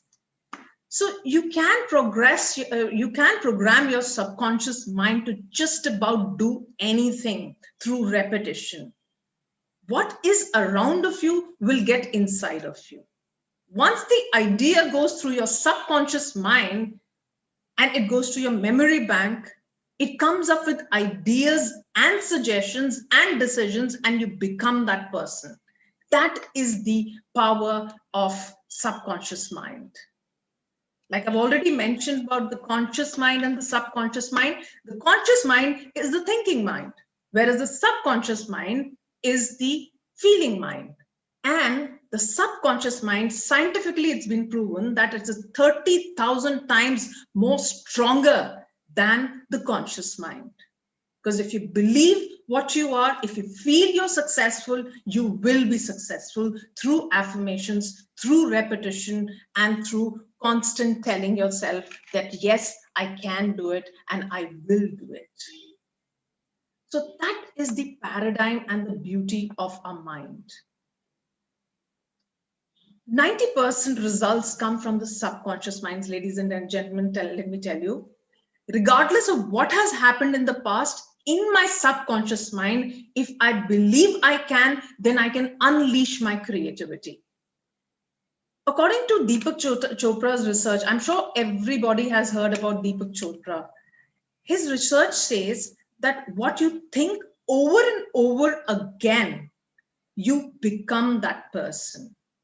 Stimulate your brain, put it into your subconscious mind, your tonality, physiology, body language, everything is going to change. Mental discipline is very, very hard to acquire, and it's taken me years and ages to become this mentally strong and to be having this strong clarity and conviction. It's like something like, I would say, the thinker thinks and the prover proves. The thinking mind is the conscious mind, and the proving mind is the subconscious mind. When conviction and clarity is low, we are influenced by the collective. Now, what does this mean? When conviction and clarity is low, we are influenced by the collective. Gandhi is the best example that I can quote. He was the most influential leader on the planet. How did he do that? Most of us can't even influence our friends to come to a dinner party. Dalai Lama would raise the levels of consciousness of human minds. How did he do that? It is only through clarity. It is only through conviction. And if you're strong mentally, you can just about win any battle in the world. So what is COVID-19? We're going to come out of it much, much stronger. That's the positive note I have for my talk and my presentation. I wouldn't be taking much more longer time. I would be winding it up soon. Couple of questions that we need to constantly keep asking ourselves. Who am I? What do I want? What do I want out of my life? And what kind of legacy do I want to leave behind? Most of the people don't even ask ourselves what we want in our life. And that is why comes the failure. That is why comes the thwarting in our path. And I just wanted to deconstruct the brainwave frequency. Most of us work in the beta frequency, which is the most unproductive frequency, which is the most unproductive state of mind to be in.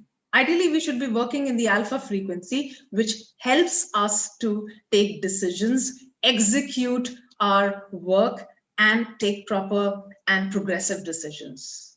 So this is a little taking you through with the brainwave frequency. Now let us just deconstruct the complete construction of a successful mind. And what better way than to talk about the high achievers. They are the best examples that we can quote. And this is the hierarchy that I will be quickly taking you through with beliefs, values, biases. A billionaire or high achievers, they have very strong level of awareness. If they are happy, they know they are happy. If they have biases and if they are judging somebody, they know that they are judging somebody. So they have very high levels of awareness. They are addicted to performance. They have positive addictions. They have long-term commitments and they have a long-sighted view. Their decision-making ability is very strong. The decision that they're going to take today, they know how it is going to affect them in the long run. So that is the prudence of a thinking mind, a successful mind.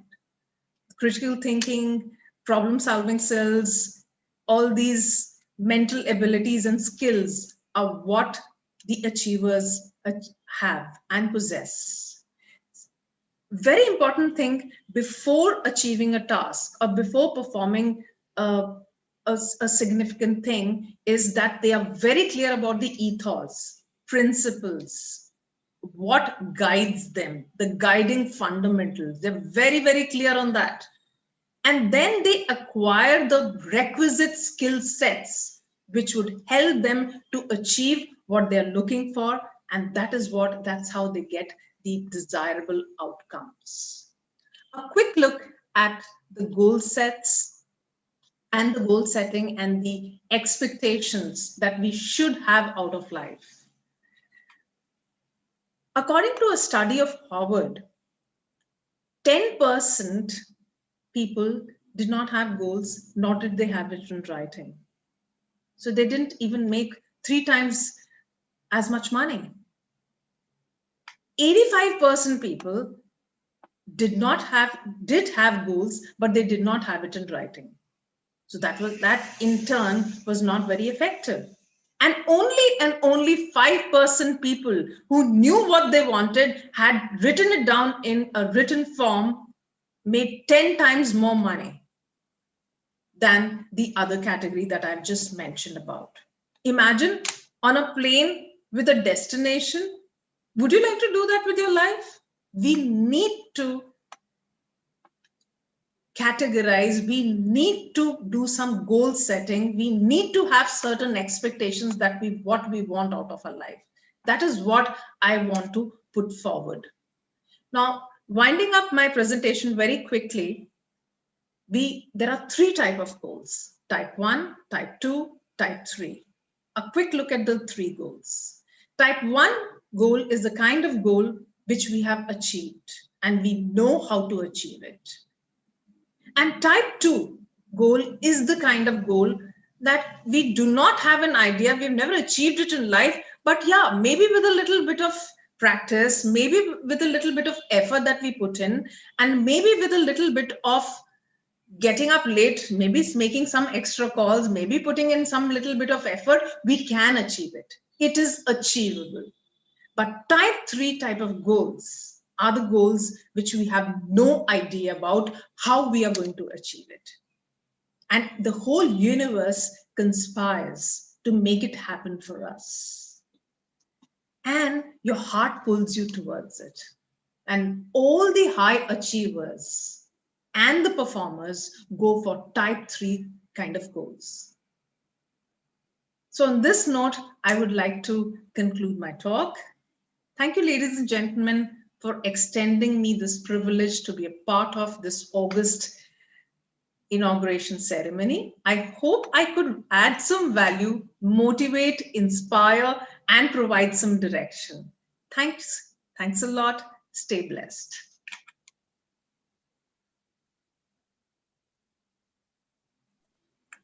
Thank you. Thank you so much, Deepika ma'am. I hope that was quick. Yeah, no. It was really wonderful presentation. It is related to ma'am, Dr. Aarti ma'am. I would like to please, please. Yes. Sir, in case you would have not taken my name, I would have definitely requested you to please I understand. It is related to because your you field. could actually see that. Yes, exactly. You're absolutely right, because I was relating to ma'am very much, because and not only when she started talking, but when I saw her for the first time, the moment I saw her, I don't know how I could make a connect and I could make a rapport with her when I saw her. Ma'am, you're extremely pretty and you have a great personality, and I was very sure I was very sure that when you'll speak, you will definitely impact and you will definitely leave your impact. You'll impress everyone, and that was the case actually. And ma'am, I truly agree to your this thing that success is actually a subjective term, because Correct. when we say that this person has achieved massive success, this person is very successful, so we do not have to feel low that this person has not achieved success. We actually do not know the real story. So probably Right. if I have a reasonable job and I am very happy with my family, I am feeling that I am able to bring up my children nicely, so I feel successful. So basically it is a subjective theory, It's and very relative. very nicely and very truly said, ma'am. You don't have to rely on intellect only to feel successful. There are many other Correct. factors. So Correct. Dr. Aarti, I endorse, Dr. Aarti, I endorse your views, and with a request to Dr. Ravi that can we have a separate session of Yes, yes, yes. on one I am Sunday we also, can have a, because of it is such course, a we it's would a like topic to. which is close to my heart as well as Dr. Aarti's subject also. So we can have. I request Deepika ma'am to please give her. Definitely. My pleasure, sir, completely. Yeah. Due to paucity of time, I just skipped through the things and I wanted to talk a little more about Yeah. the research and the studies, and I wanted to bring in more insightful, information in it. But due to the paucity of time, I just rushed through it. We will And keep a separate session now. We will, yes, sir. We will really, we will organize a separate session, ma'am, right. Deepika So ma'am. now we can, Exactly. we can Wonderful presentation, ma'am. Wonderful. Deepika ma'am, I would like to add just one more sentence, that Professor Mehta is here on this platform, and Professor Anil Mehta is our mentor in this field. Like, he is our mentor in the terms of personality development and Right. art of communication. So Right. we'll have. I would also request Modi sir to please conduct a session, separate 100%, session ma'am. from this. 100%. That's I will. wonderful. I mean, to be with stalwarts and such, people of great caliber and efficiency and experience and expertise, I would love to be a part Thank of you, that ma'am. Thank you. forum. I will call you, ma'am, and take an appointment from you.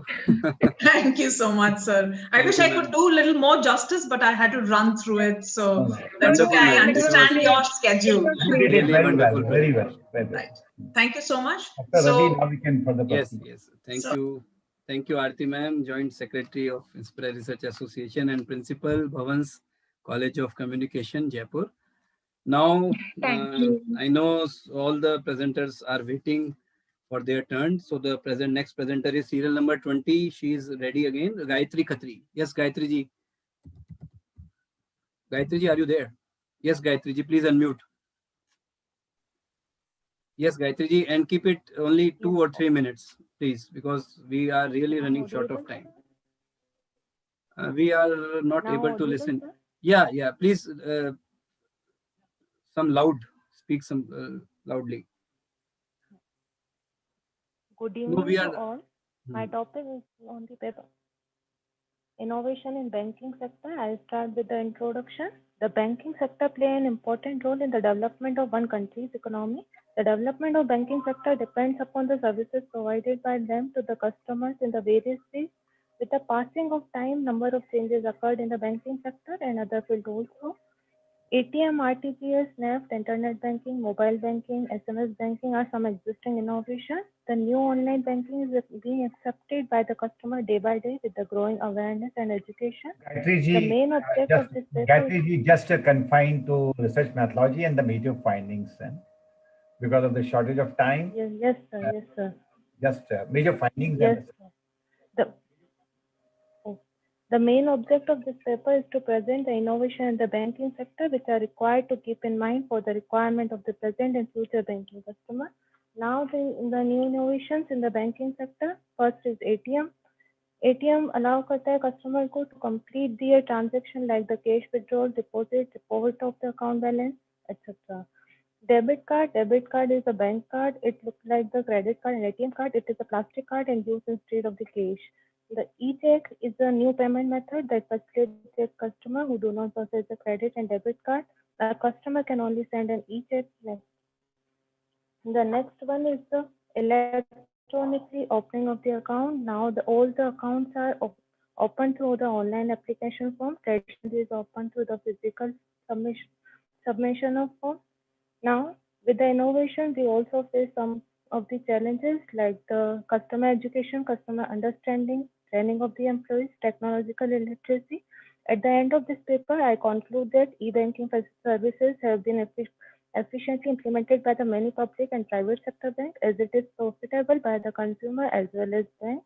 Many financial innovations have completely changed the face of Indian banking. This paper fundamentally analyzes and stage of the e-banking activities. In today's environment, innovation is very fast and in every field, so it should be adopted by all as soon as possible. Thank you. Thank you so much. Thank you, Gayatri ji. Thank you. Thank you so much. So Next. the next presenter is serial number 21. She is joined right away from Iraq, sir. Anil Mehta sir, Arti ma'am.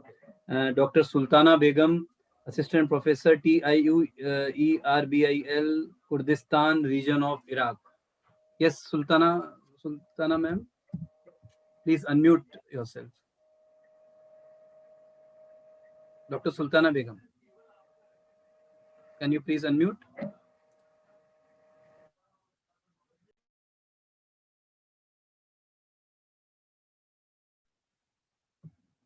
She has joined on Zoom, but she is, I think. Sultana ma'am, are you ready with your presentation or not? Yes, ma'am. I think network issue from there's far away. So, yes, ma'am. She has unmuted also, but not able to. Meanwhile, when she gets I ready, think the network issue from her side. Yeah. Okay, no problem. Miss Harshita Yu, serial number 28. Serial number 28, Harshita. Yes, Harshita ji, please unmute. Harshita ji, please unmute. Yes, sir.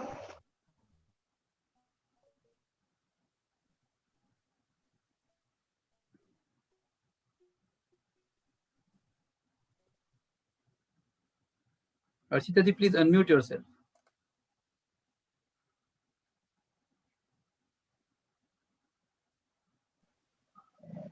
Yes, sir. So,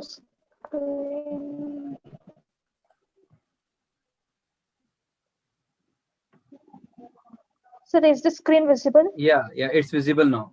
You can go on.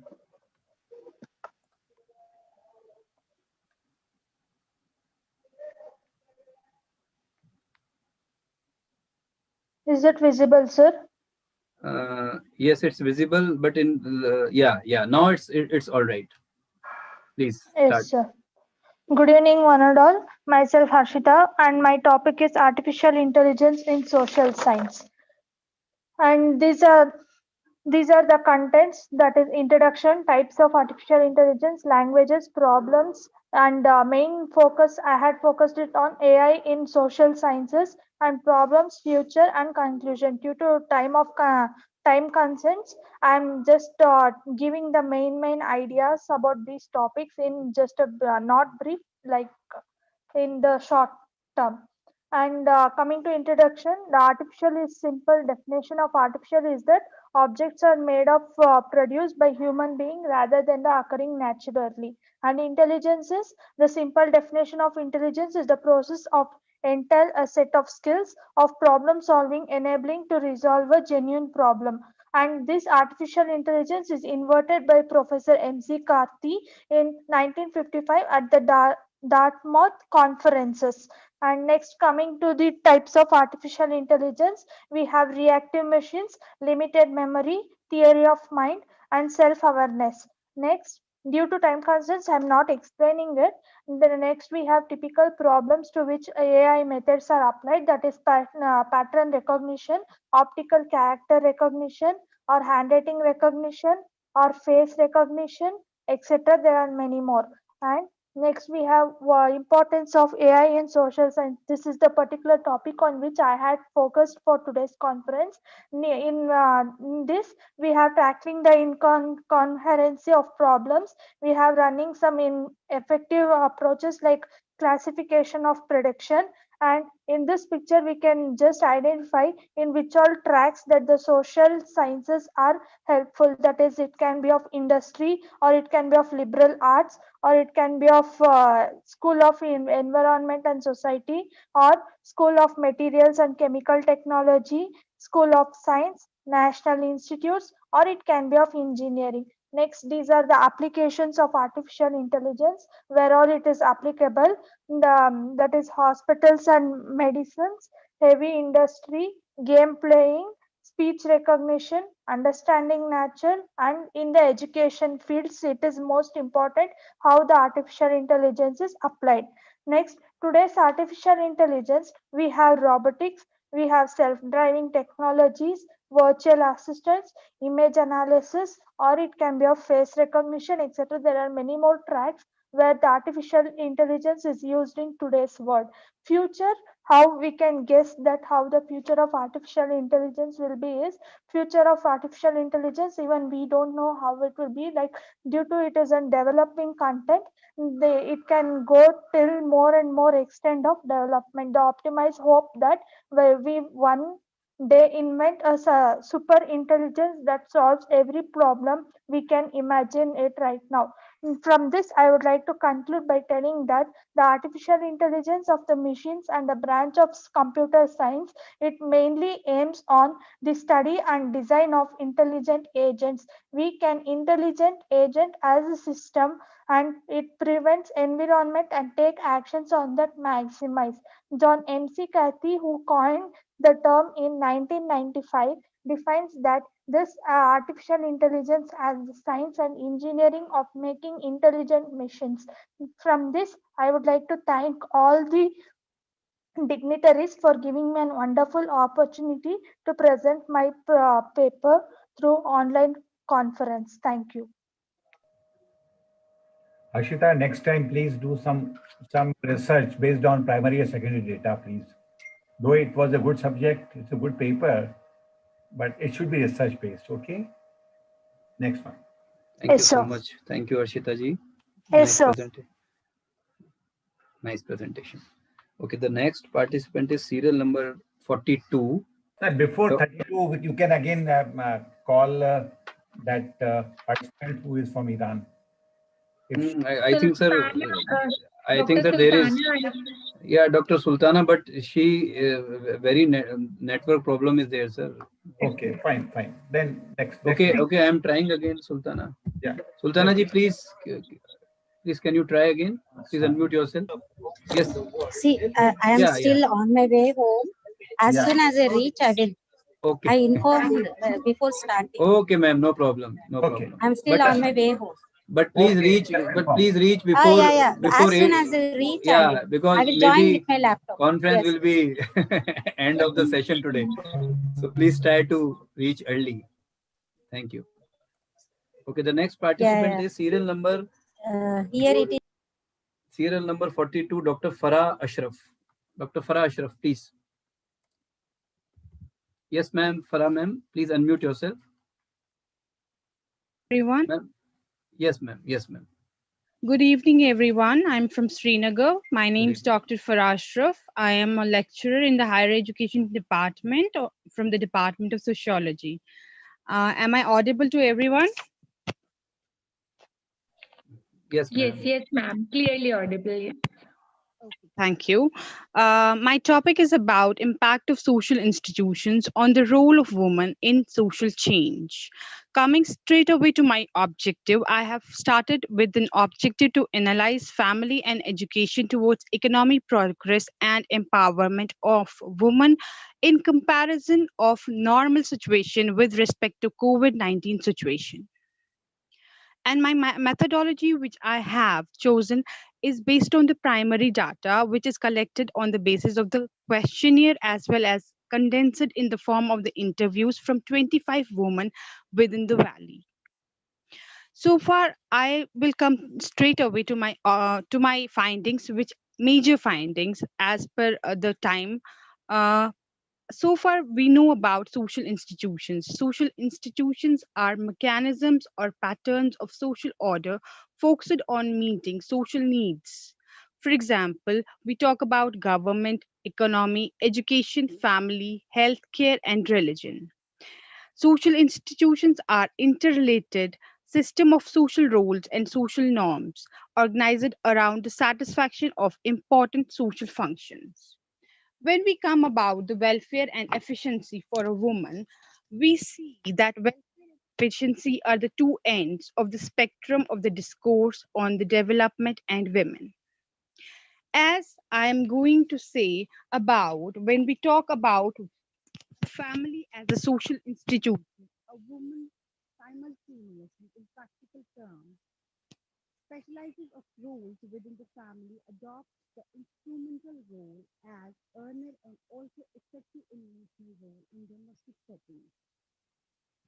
Today, we see a trend is taking place of female-headed households.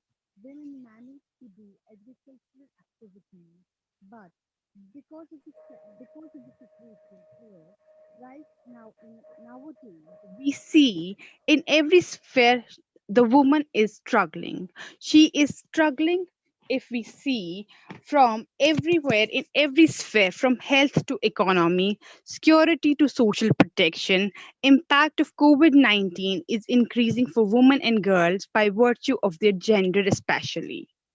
Compounded impacts are felt especially by women who are earning less and holding insecure jobs or living close to poverty.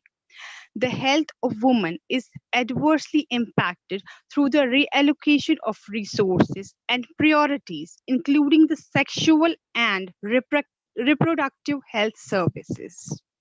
Unpaid care work has increased for them, and heightened care needs for older persons, especially women, is required.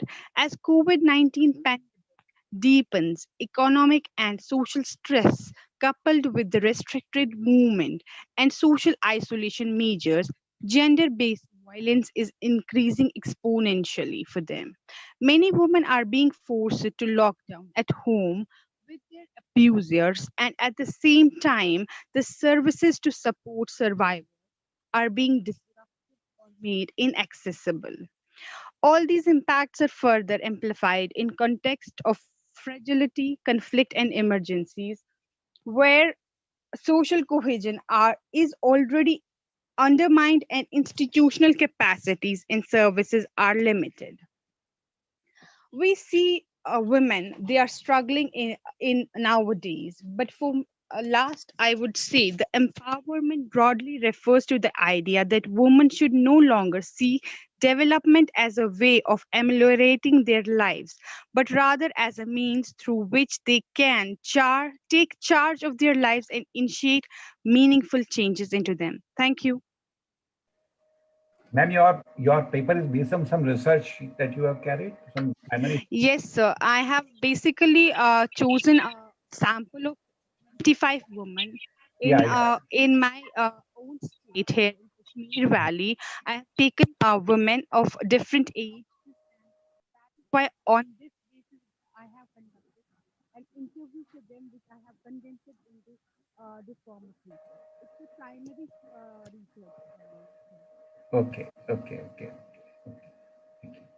Thank you. You're welcome, Thank you, sir. ma'am. Nice presentation, and it was a very contemporary topic because I have also read and heard many a times these days that the cases of domestic violence and abuse have increased up to a great extent True. in the Because COVID of period. So this that COVID is impact, that is why it's happening right now. It's very right. alarming and on a peak here as well. Yeah. Right. This is the negative social impact which we can see after COVID. So very, very contemporary topics you have chosen, ma'am. Very nice. Thank you so much. Thank Thank you, you, Dr. everyone. Farah. Thank you so much. Thank you, Dr. Farah. Thank you. Thank you. The next next presenter is serial number 43, Dr. Kamal Kamar Rathod, Assistant Professor, EAFM, Government Commerce College, Sikar. Yes, Dr. Kamal, please, can you unmute? Ma'am, please. Yes, ma'am. Yes, ma'am. Good evening, everyone. Good evening. I'm Dr. Kamal Rathor, Assistant Professor in Economic Administration and Financial Management Department, presently working at Government Commerce College, Sika. Today's topic of my presentation is Post-COVID Challenges, a study with special reference to higher education in Rajasthan. The pandemic COVID-19 has affected all the aspects of life, as we all know, not only in India but worldwide, and education is drastically affected by it. All the higher educational institutes in Rajasthan are presently closed for the students. Only the faculty members are going to the college and universities. And the classroom teaching has been replaced by the YouTube videos and e-content in government colleges in Rajasthan. The objectives of my paper are to examine the post-COVID-19 challenges faced by higher education in government colleges in Rajasthan, to find out the problems faced by the students and the faculties during this period, and the research methodology I adopted is based on the primary source of data. Sample size of 200 students was taken and 150 faculty members was taken. As far as the findings are concerned, since the students of government colleges belong to the rural areas and most of them, they belong to the low income group families, they had challenges of internet data, due to which they were not able to download. And even at present, when we talk to them, they are still not able to download the YouTube videos and watch all the YouTube videos which are uploaded by the faculty members, and they are unable to read through the e-contents. And when the assignments were given to them, there was very poor response from their side. They were not able to answer the questions. And due to lack of, one of the major finding was that due to lack of technical knowledge in the beginning, when this lockdown was started and the faculty members were working from home, the senior faculties faced a lot of problem in delivering the lectures because of the lack of knowledge, technical knowledge. So these were my findings. Thank you very much. Thanks for patience hearing. Thank you so much, ma'am. Thank you, Dr. Kamal, ma'am. Okay, the next part, the presenter is on serial number 32. Serial number 32, Tehzeeb Anis, Research Scholar, Department of Sociology, Aligarh Muslim University, Aligarh. Yes, Tehzeeb ji, please. Please unmute yourself, Ms. Tehzeeb, and start your video also. Papa, ye sahi karna. Hello, am I audible? Yes, you are audible, ma'am. Continue. Okay, good evening, everyone. My name is Tehzeeb Anis. I'm Research Scholar, Department of Sociology, Aligarh Muslim University. I'm sharing.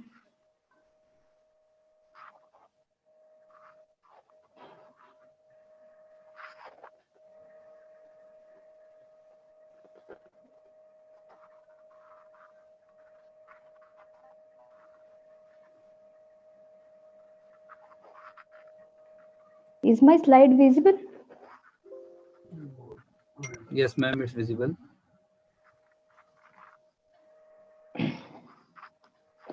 I am here to talk about the most untalked impact of COVID-19, which is its impact on reproductive health system. And I'm here to present on the topic unintended births and unsafe abortions in India during COVID-19, an overview.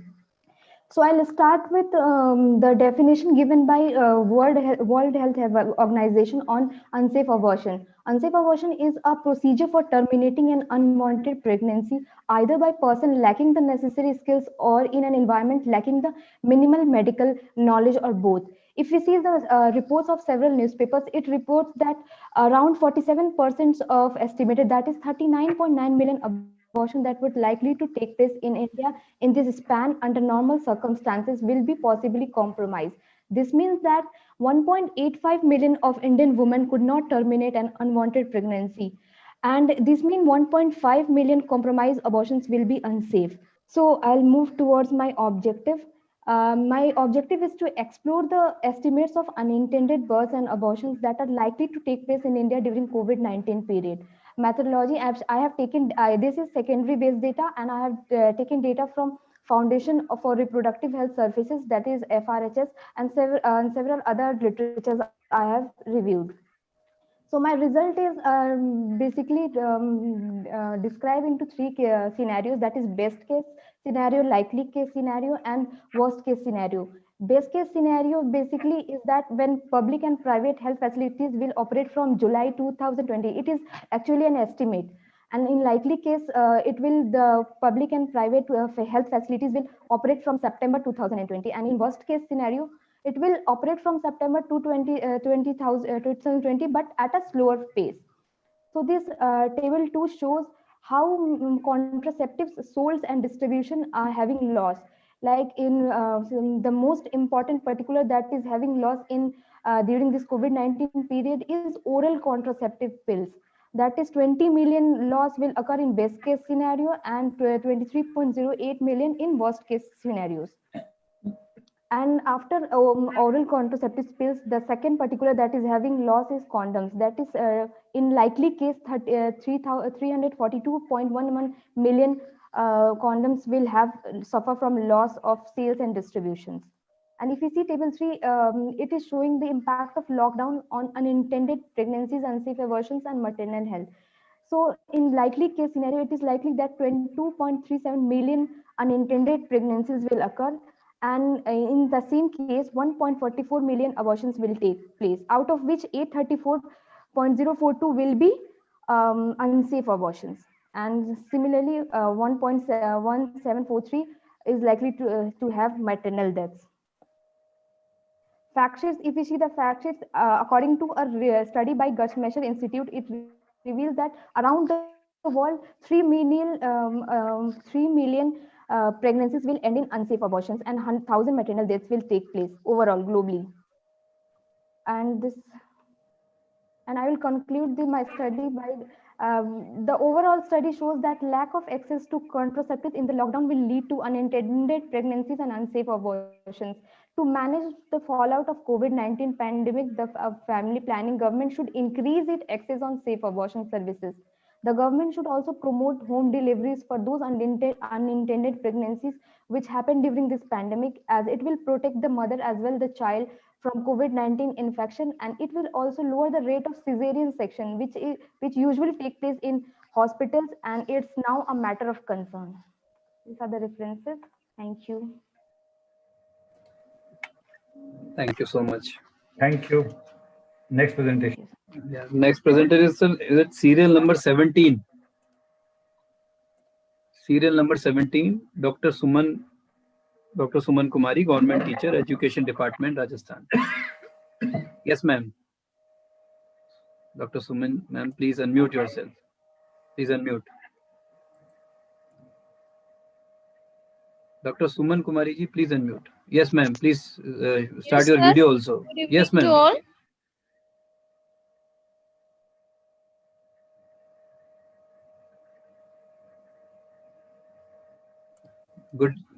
Good evening, ma'am. Please unmute yourself.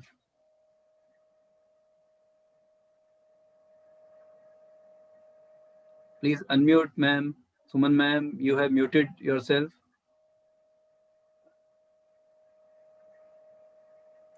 Suman, ma'am, please unmute. Yes, ma'am. Please speak. Yes, sir. Yes, ma'am. Am I audible, sir? Yeah, you are audible, ma'am. Please start करिए आप. सुनाई दे रहा है हमें. Sir, I want to try to share my screen. हाँ, करिए screen करिए आप share.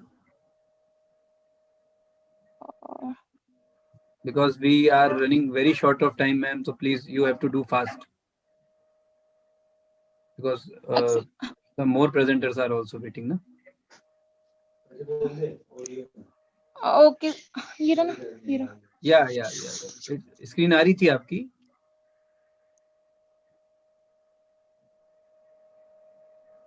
Yes, sir.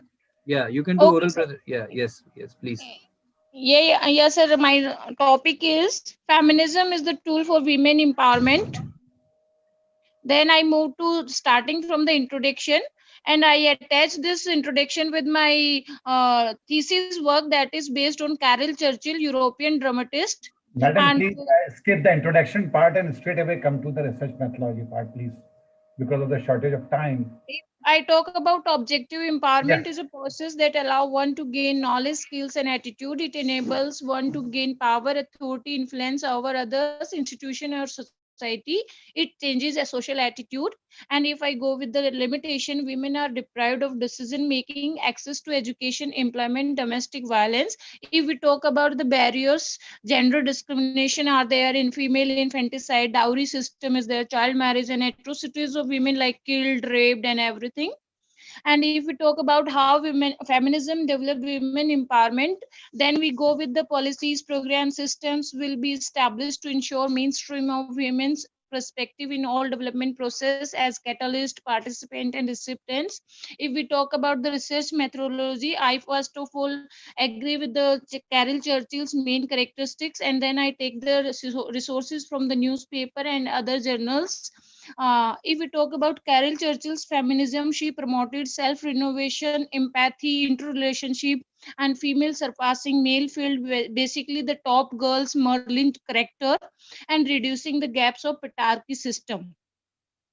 If we talk about the project for women, these are every mother counts, she should run, girls not bride, and latest one is the Me Too.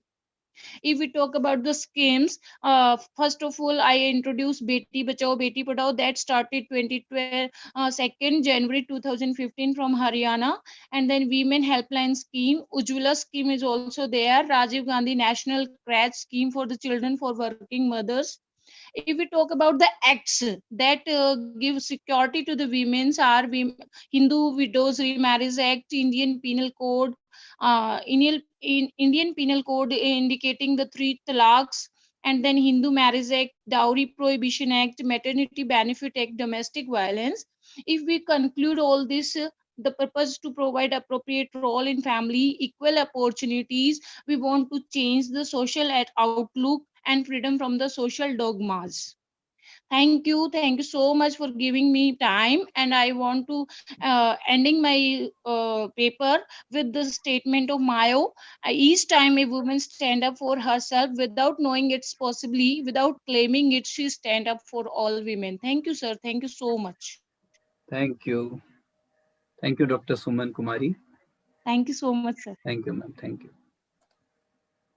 Dr. Anil Mehta, sir, Dr. Aarti, ma'am. Actually, the next presenter is not in the list. We have mistakenly not written her name. So you can note down her name. She is A. Navanithari. A. Navanithari, PhD Research Scholar, Shri Rama Krishna Mission Vidyalaya, College of Arts and Science, Coimbatore. Yes, please unmute yourself, ma'am. Navanithari, please unmute yourself. Yes, and start your video if possible. Good morning. Good morning. Good morning. Sorry, sir. Actually, I'm sharing. Not able to share my video. Okay, no problem. You can do oral presentation also. Please Help me to open my video, sir. Yes, yes.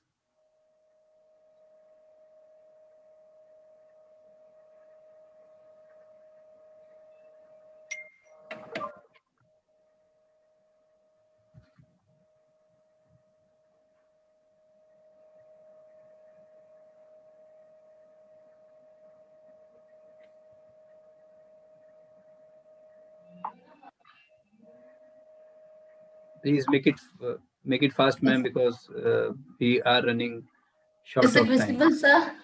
No, it's not visible. Your screen is not visible. You can do oral presentation if you are not able to share your screen. Yes, sir. I will do my oral presentation now. Yeah, with your video on, and yes, please inform you about your topic also, so that our chairperson, co-chairperson will note down. Good evening, one and all present here. I am Navneet, a PhD scholar from Ramakrishna Mission Vidyalaya, Coimbatore, Tamil Nadu. And my topic of the paper is the learning reality with the internet. Students' opinion on challenge. for learning English as their second language. This paper attempts to investigate the current usage and the practice of the internet in the process of learning. And then my objectives of the research to explore and understand the concept of learning English language through online in detail, and to analyze the internet browsing habits of the college students, and to examine the internet browsing priority of college students, and to evaluate students' opinion on using the internet for learning English as their second language. I have used the variables, that is the independent variable and dependent variable. Independent variable is the internet usage and availability of the students, and the dependent variables based on gender, locality, parental education, computer literacy, and the internet usage at home. And my hypotheses are there is a significant usage of the internet for learning English as second language based on gender, locality, parental education, computer literacy, and the internet usage at home. And the next hypothesis is there is a positive relationship between the internet usage and the effectiveness of learning English as their second language. The methodology I have adapted is the target population is from BA English Literature students of Coimbatore district, and then the sample size is 75. It was chosen by the random sampling technique, and the tools were used as the questionnaire which was prepared by me on the topic of computer and the internet anxiety through inventory method. And then statistical techniques that I have used in this paper are the percentage analysis, mean, standard deviation, t-test, and the person R correlation. The interpretation that I found is there is no significant difference between the rural and the urban learners. It may be because of the both equal education opportunities given to both the rural and the urban areas in our cities. There is a significant difference in the usage of internet among boys and girls. It is because of the internet level and the interest level, and the positive attitude of the girls towards learning English may be high when compared to boys. And then the next hypothesis justification is there is a significant difference in the usage of internet based on education. It is because in the present age, the parents of this present age give more importance to their wards by providing all technical equipments to equip their learning through multimedia. And then the significant difference in the usage of internet among computer literacy, though it is a digital era, everybody have the basic knowledge of computer literacy. So there is a significant difference in that. And then my last hypothesis is the significant difference in the usage of internet among interest among usage at home is also significant. Though it is a digital era, everyone is likely to be with the digital. And then the result of my study is adaptation and innovation of teaching methods can be effective way the learners. Therefore, this need to be encouraged, even if after COVID also, it is encouraged by our government in the educational system. And the infusion of technological development such as multimedia, internet, voicing with the text of the lesson will appealing to the sense of the students, which will encourage them to learn through the internet. And then it also export to the latest technologies, bringing development in literary skills like listening, speaking, reading, and writing. Thank you. Thank you, Nimnathri ji. Thank you. Thank you. Next paper. Yes. Next, the next presenter is Himika Sharma. Himika Sharma ji. Himika Sharma, research scholar, serial number 44. Yes, Himika ji, please unmute yourself. And please keep it 2 or 3 minutes. Yes, sir, sure. Sir. Yeah. Please start. Good evening, everyone.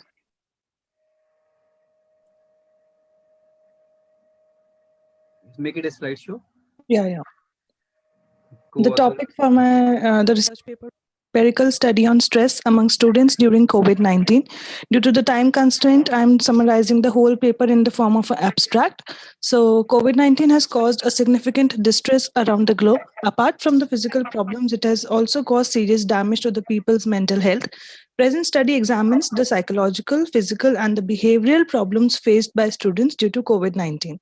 The study also analyzes the method adopted by students to cope up with stress. The data is collected from 100 students through simple random sampling method. The data is analyzed through using chi-square and one-way ANOVA.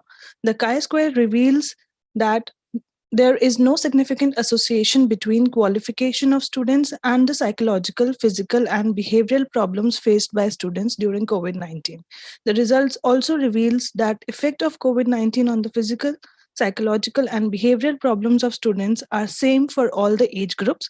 The results reveals that majority of the students are found movie, yoga, and exercise, having nutritive food, spending time with family, very useful to cope up with stress during COVID-19. Social media and listening motivational speakers are moderately useful for students for coping up with stress during COVID-19. I'm skipping the introduction part. Review of I'm moving to the objectives. The objectives of my research are to study the association between the qualification and the psychological, physical, and behavioral problems of students during COVID-19, to examine the psychological, physical, and behavioral problems faced by students from different age groups during COVID-19, and to study the methods adopted by students to cope up with stress during COVID-19. These were the hypotheses of my study. Research methodology, I've adopted a descriptive and exploratory research design, and the data has been collected with the help of a questionnaire through Google Forms from 100 respondents, and statistical analysis like chi-square and one-way used. These are the demographic profiles. I'll move to the conclusion part. Okay. So my study reveals that there is no significant association between the qualification of students and the psychological, physical, and behavioral problems faced by them during COVID-19. And there is no significant difference between the psychological, physical, and behavioral problems of students during COVID-19 of different age groups. The study also reveals that majority of the students found watching movie, yoga, and exercise, having nutritive food, spending time with family very useful, and social media and listening to motivational speakers are moderately useful for students for cope up with stress. Recommendations, I'm just skipping this part. Okay, that's all. Thank you so much. Wonderful, wonderful, Himika ji. It was a really nice short presentation. Very nice, Himika ma'am. In a very short duration, you have covered everything and explained your hypothesis and research methodology in a very crisp manner. Very nice. Thank you so much, ma'am. Thank you, Himika ji. Okay, Dr. Sultana Begum is back again, sir. Dr. Sultana Begum, serial number 21. Yes, Sultana ji, please. Please unmute yourself, Sultana ji. Yes, ma'am.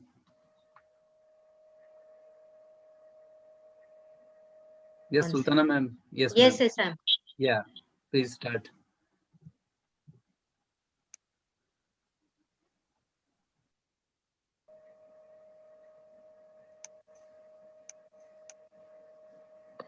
Sultana ma'am is joined Yes, yes. from Iraq. Yes, ma'am. 1 minute. Yes, ma'am. 1 minute. Are you able to see my screen? Yes, ma'am. It's visible. It's clearly visible. No problem. Okay. Good evening, all. I'm sorry that I was on my way home because we are in the last days Actually, before our your vacation. screen So, has. Sorry to interrupt. Your screen is not visible clearly. No, it's not clearly visible. 1 minute. Now? It's better now. You can proceed. Yes, no problem. Yeah. Okay.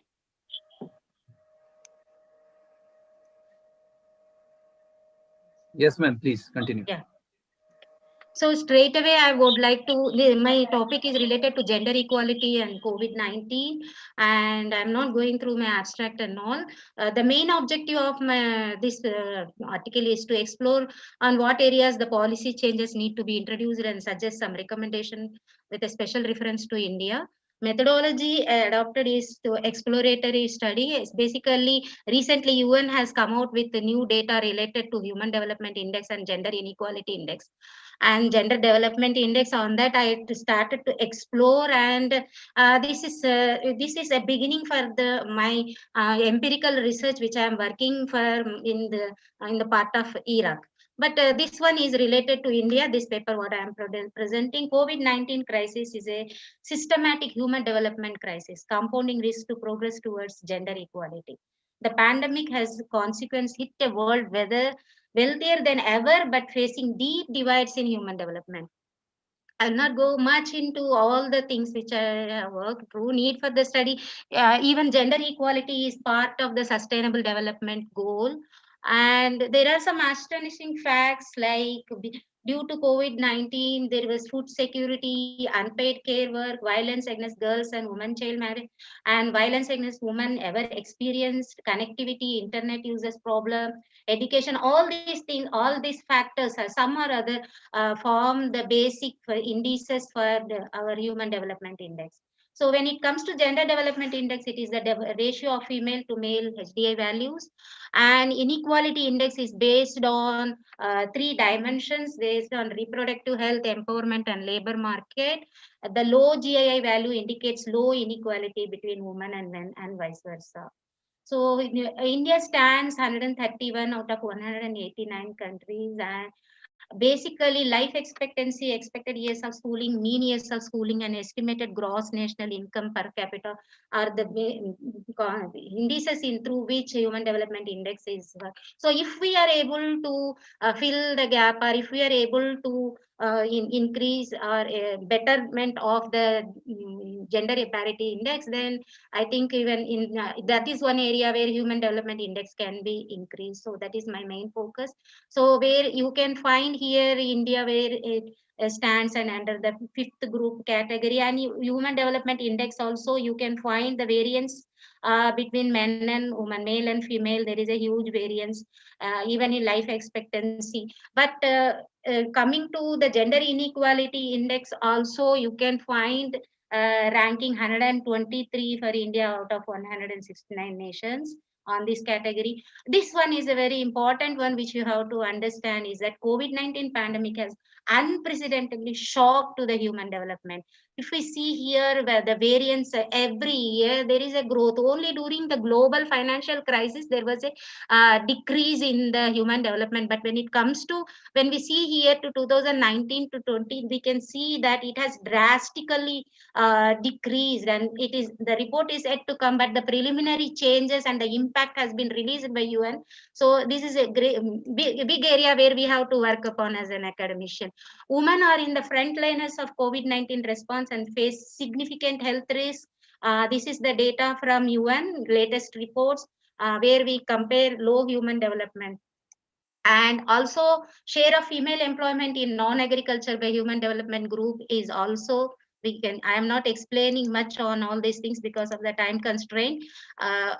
And if we see here where India stands in the gender development index, in most of the areas low, like we category wise you can see the color and all, but what we have to understand from this exploratory study is that I wanted to make the policyholders aware that these are the areas where very low, wherever we are, we have to work upon it. And this one is gender inequality index, in which we are medium low in most of the things. And I also found there is some data missing for India, especially whenever I try to explore, whenever I work on paper, I try to see every index for the country, but most of the countries will be not having the latest data, but for India it is always available. But in some parts I feel like there is there we have to explore the data. And female share of employment in senior and middle management is also very low, and seats in parliament is also very low.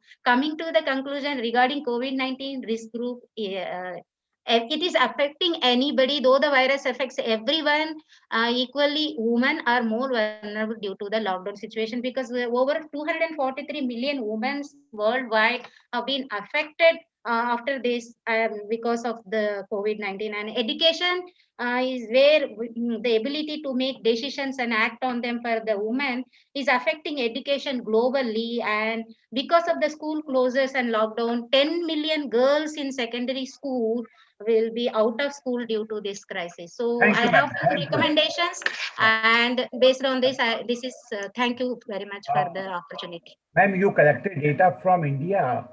Is it? Yeah, not from India. I from the UN. UN publication. I took the data, sir. Okay, fine. Thank you. Thank you so much, Sultana ma'am, from joining us.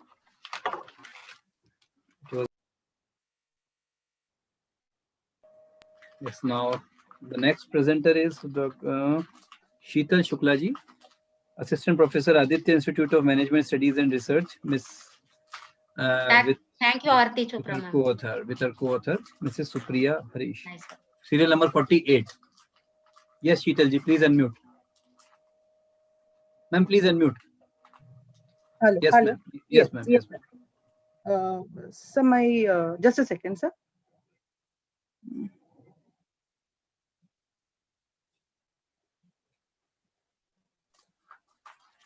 It's been...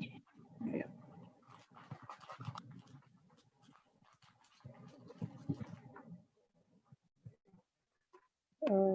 Hello, everyone.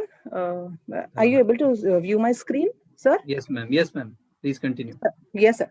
So my topic is my research paper is on Atma Nirbhar Bharat. Like I am Sheetal Shukla from Aditya Institute of Management Studies and Research, Mumbai, with my co-presenter Supriya Harish from Bahrain.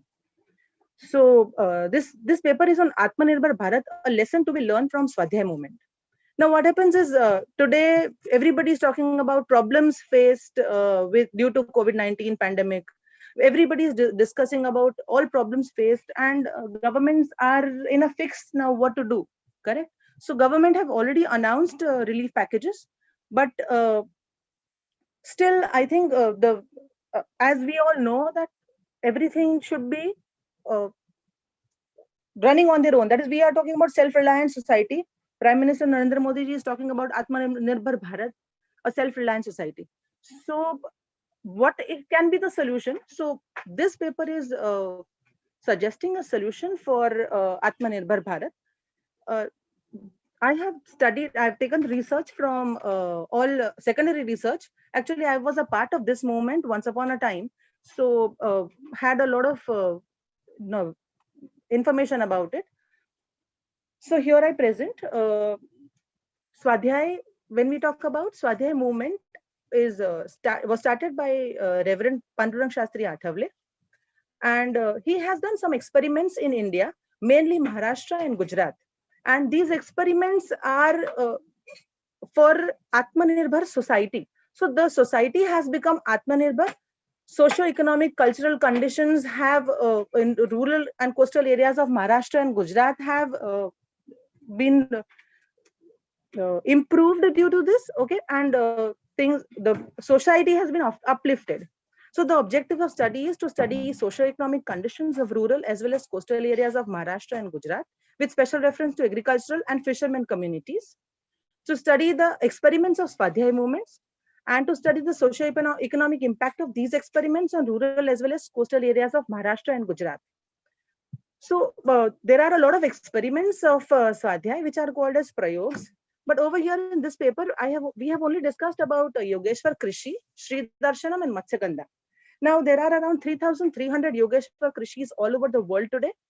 Sri Darshanam is around 9 Sri Darshanams are there, and Matsyagandha is for fishermen community.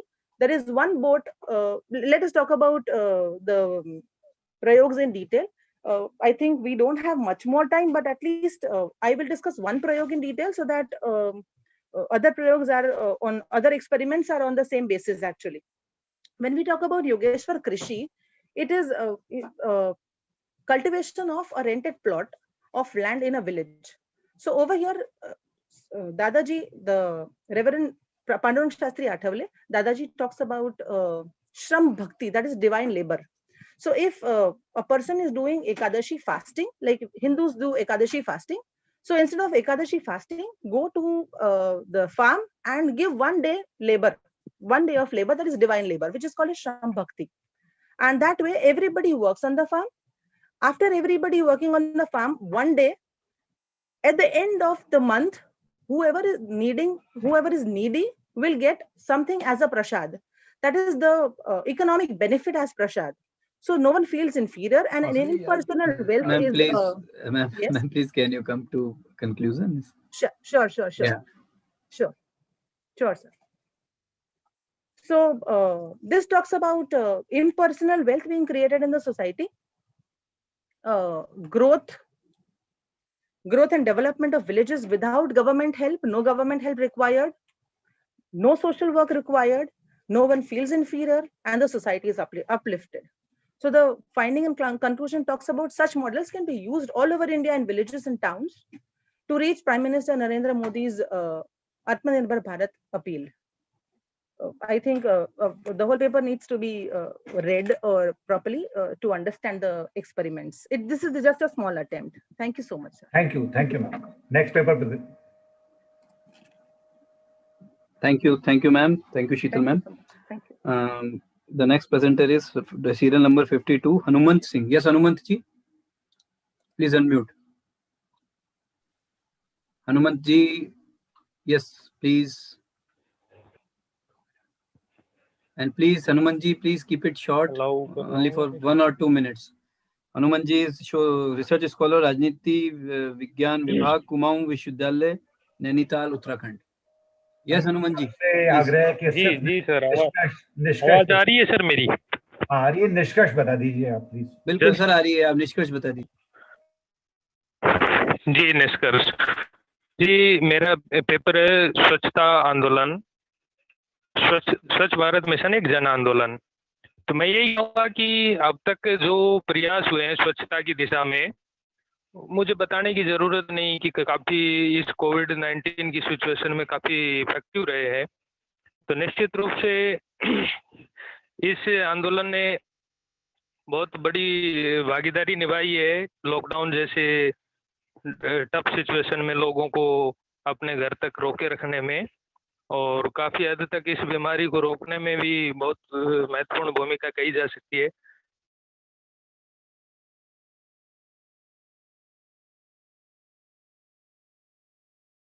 Thank you, Hanuman ji. Thank you, bhai. Thank you, Hanuman ji. Thank you. And the next participant is at serial number 53, Dr. Pawan Sachdeva. Yes, Mrs. Pawan Sachdeva, Associate Professor, Dayal Singh College, Delhi University, Delhi. Yes, ma'am, please unmute. Pawan, ma'am, please unmute.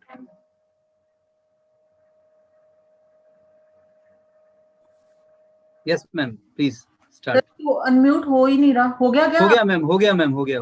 Please. Okay sir. Thank you sir. Thank you Ravi जी.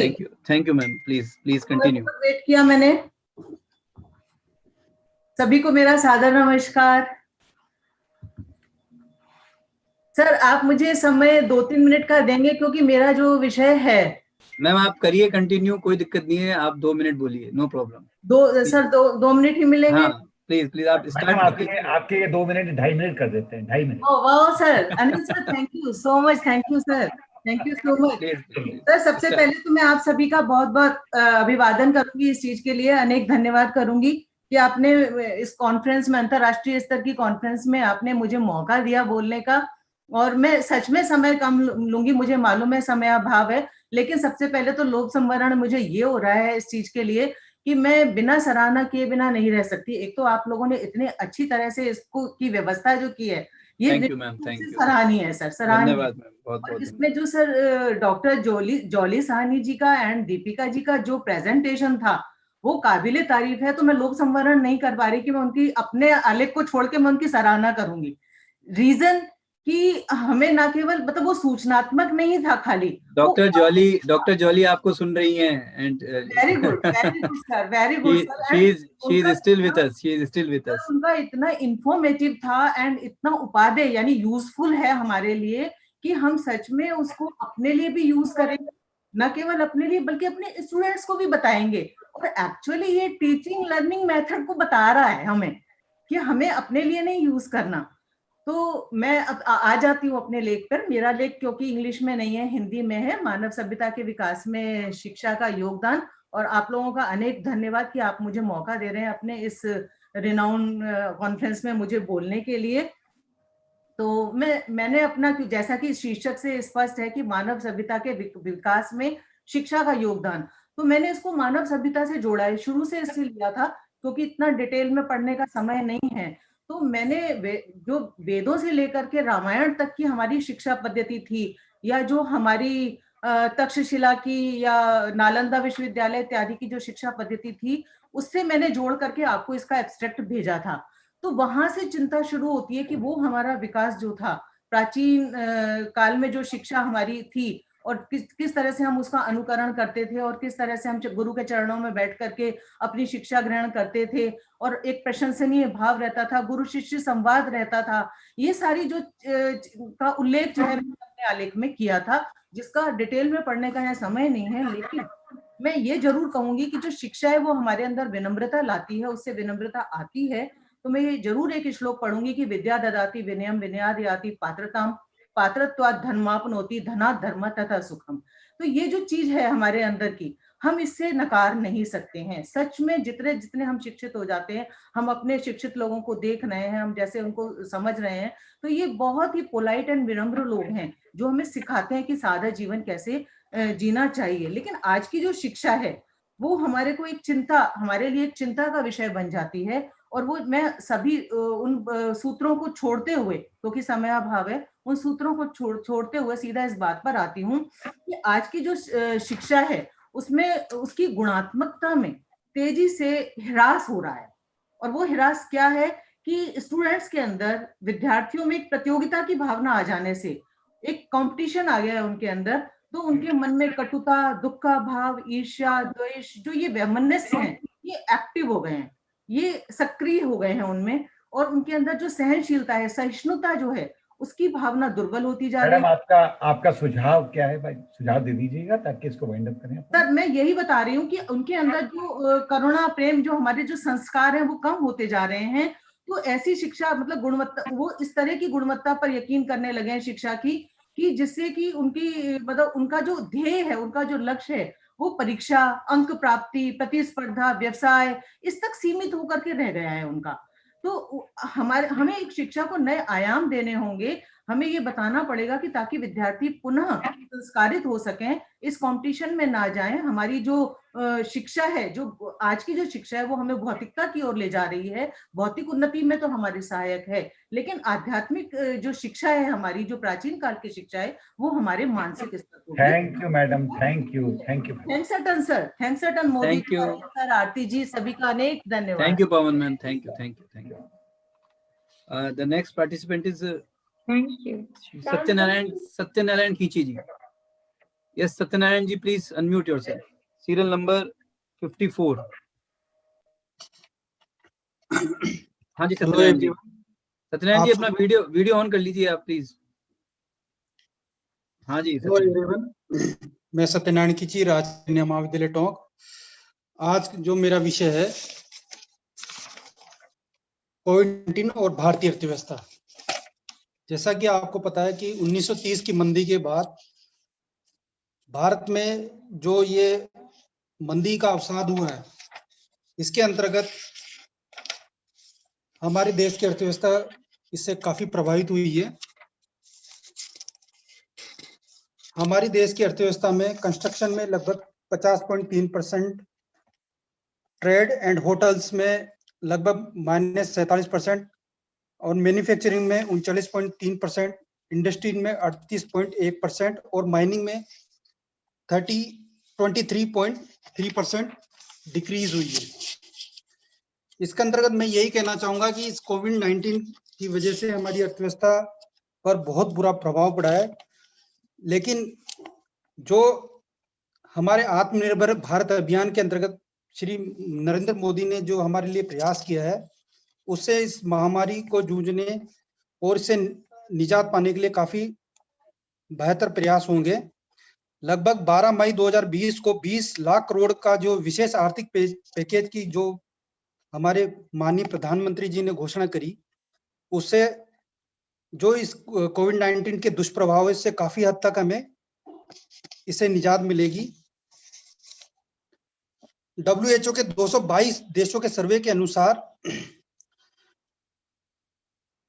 जो एक आकलन हुआ है, इसके अंतर्गत जो अर्थव्यवस्था में जो दुष्प्रभाव पड़े हैं सभी देशों के अंतर्गत, उससे बेरोजगारी, वित्तीय संकट, शिक्षा, स्वास्थ्य आदि पे भारी दुष्प्रभाव हुआ है। इसके अंतर्गत भारत में भी कुछ सुधार किए गए हैं। मैं अंत में यही कहना चाहूंगा, ज्यादा समय नहीं लेते हुए, कि हम इस कोविड जो 19 जो महामारी है इसको पॉजिटिव लेते हुए कुछ इसके सकारात्मक कुछ नकारात्मक प्रभाव हैं। सकारात्मक प्रभाव में यह कह सकते हैं हम कि आज जो डिजिटलाइजेशन हुआ है ये कोविड 19 महामारी की वजह से बढ़ा है। अंत में मैं यही कहूंगा कि हमें इसके लिए एकजुट होकर प्रयास करना चाहिए और इसके लिए प्रयास करना चाहिए ताकि आगे बढ़ सके। धन्यवाद। Thank you Satyanarayan ji, thank you Satyanarayan ji, बहुत बढ़िया, thank you sir, thank you. The next participant presenter is Ramdhan ji. Yes, Ramdhan ji, बहुत देर से इंतजार कर रहे थे। Ramdhan ji, please unmute. Yes sir, yes sir. Yes, Ramdhan ji, please continue. आप थोड़ा शॉर्ट में 1-2 मिनट का करके खत्म कर दीजिए। बिल्कुल सर, मेरा जो टॉपिक है वो IR पे है, इंटरनेशनल रिलेशंस, और उसमें अमेरिका तालिबान शांति समझौता और भारत का इसमें एक विश्लेषणात्मक अध्ययन है।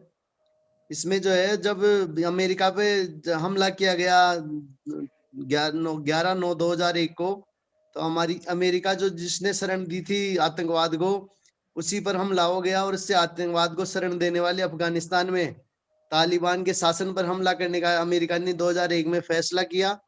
तो उसमें राष्ट्रपति जॉर्ज डब्ल्यू बुश जो थे उस समय के, उन्होंने आतंकवाद के खिलाफ इसको युद्ध करार दिया कि सभी देश जो है वो एकजुट हो जाएं और सभी आतंकवाद के खिलाफ युद्ध के लिए तैयार हो जाएं। उसके बाद 2017 में राष्ट्रपति बनने से पहले अपने चुनाव अभियानों के दौरान राष्ट्रपति जो ट्रंप थे, उन्होंने अफगानिस्तान में युद्ध समाप्त कर अमेरिकी सैनिकों को वापसी करने का वादा किया था। और इसी कारण से जो है, ट्रंप के राष्ट्रपति बनने के बाद 12 अक्टूबर 2018 को अमेरिका और तालिबान के बीच कतर में शांति वार्ता की शुरुआत हो गई थी। तो जैसे जैसे मतलब ये हुआ, अमेरिका जिस प्रकार से आतंकवाद के खिलाफ युद्ध लड़ रहा है और सबको एकजुट करने की कोशिश कर रहा है, तो हमें आतंकवाद को दूर करने के लिए एकजुट होना चाहिए और सभी को शांति के साथ इसको जो है निपटान करना चाहिए। धन्यवाद। Thank you Ramdhan ji, thank you Ramdhan ji, बहुत बढ़िया। It was really wonderful presentation, short presentation. Okay, the next presenter is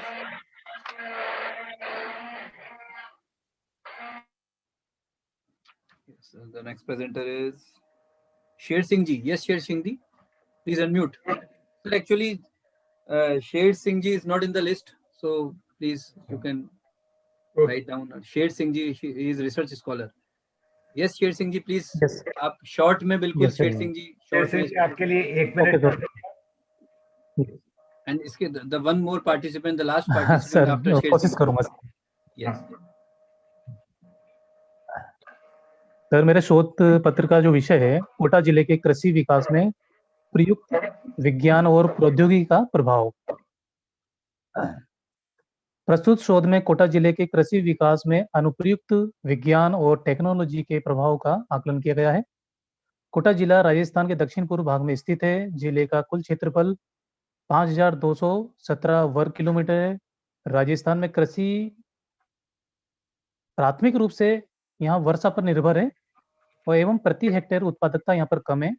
Rajasthan आपका निष्कर्ष बता दें। भारत के कुल क्षेत्रफल का निष्कर्ष बता दें प्लीज। सर, निष्कर्ष ये है, कोटा जिले में सर नई टेक्नोलॉजी के आधार पर जो खेती का जो विकास हो रहा है, जैसे फॉर एग्जांपल इसमें सर जो जैसे नैनो फार्मुलेशन है, लेड लाइट का जो विकास हो रहा है, और जो डेयरी फार्मिंग है और मैनेजमेंट है, इसके संबंध में कोटा ने विगत 20 वर्षों में काफी प्रोग्रेस किया है, एग्रीकल्चर में काफी प्रोग्रेस किया है। यस सर, ये मेरा कंक्लूजन है सर। ठीक है, thank you Sher Singh ji. Ravi ji, last present. Thank you sir, thank you so much Sher Singh ji. The last presenter is Raju Pansari. Yes, Raju ma'am, are you there? Because I think you left the meeting just before 1 minute. अच्छा, she has left. Okay. Yeah, Raju Pansari ji. Right. Last call. Raju Pansari ji, are you there? Okay. Is someone left for presentation? They can still raise the hand. We will provide the opportunity to him or her. If someone left for presentation, they can still present. Okay. Done, sir. Mehta, Okay. sir, So your last comments.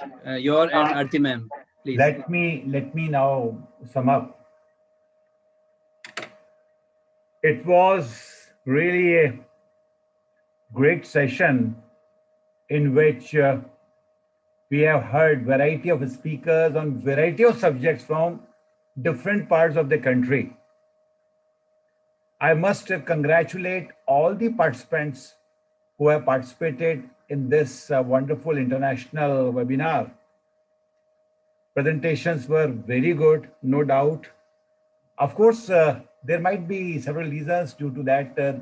Some of the participants might not have presented their papers, but I request Inspira that if those who have not participated in the form of their presentation, if they send you their PowerPoint presentation, then please accommodate them.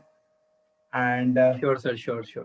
We will. Those participants who have sent their presentation or will be sending the presentation, their papers may be deemed as read. Yes, sure. And sir, please, I request every participant and every presenter to please switch on their videos so that we can take some pictures, we can take some screenshots.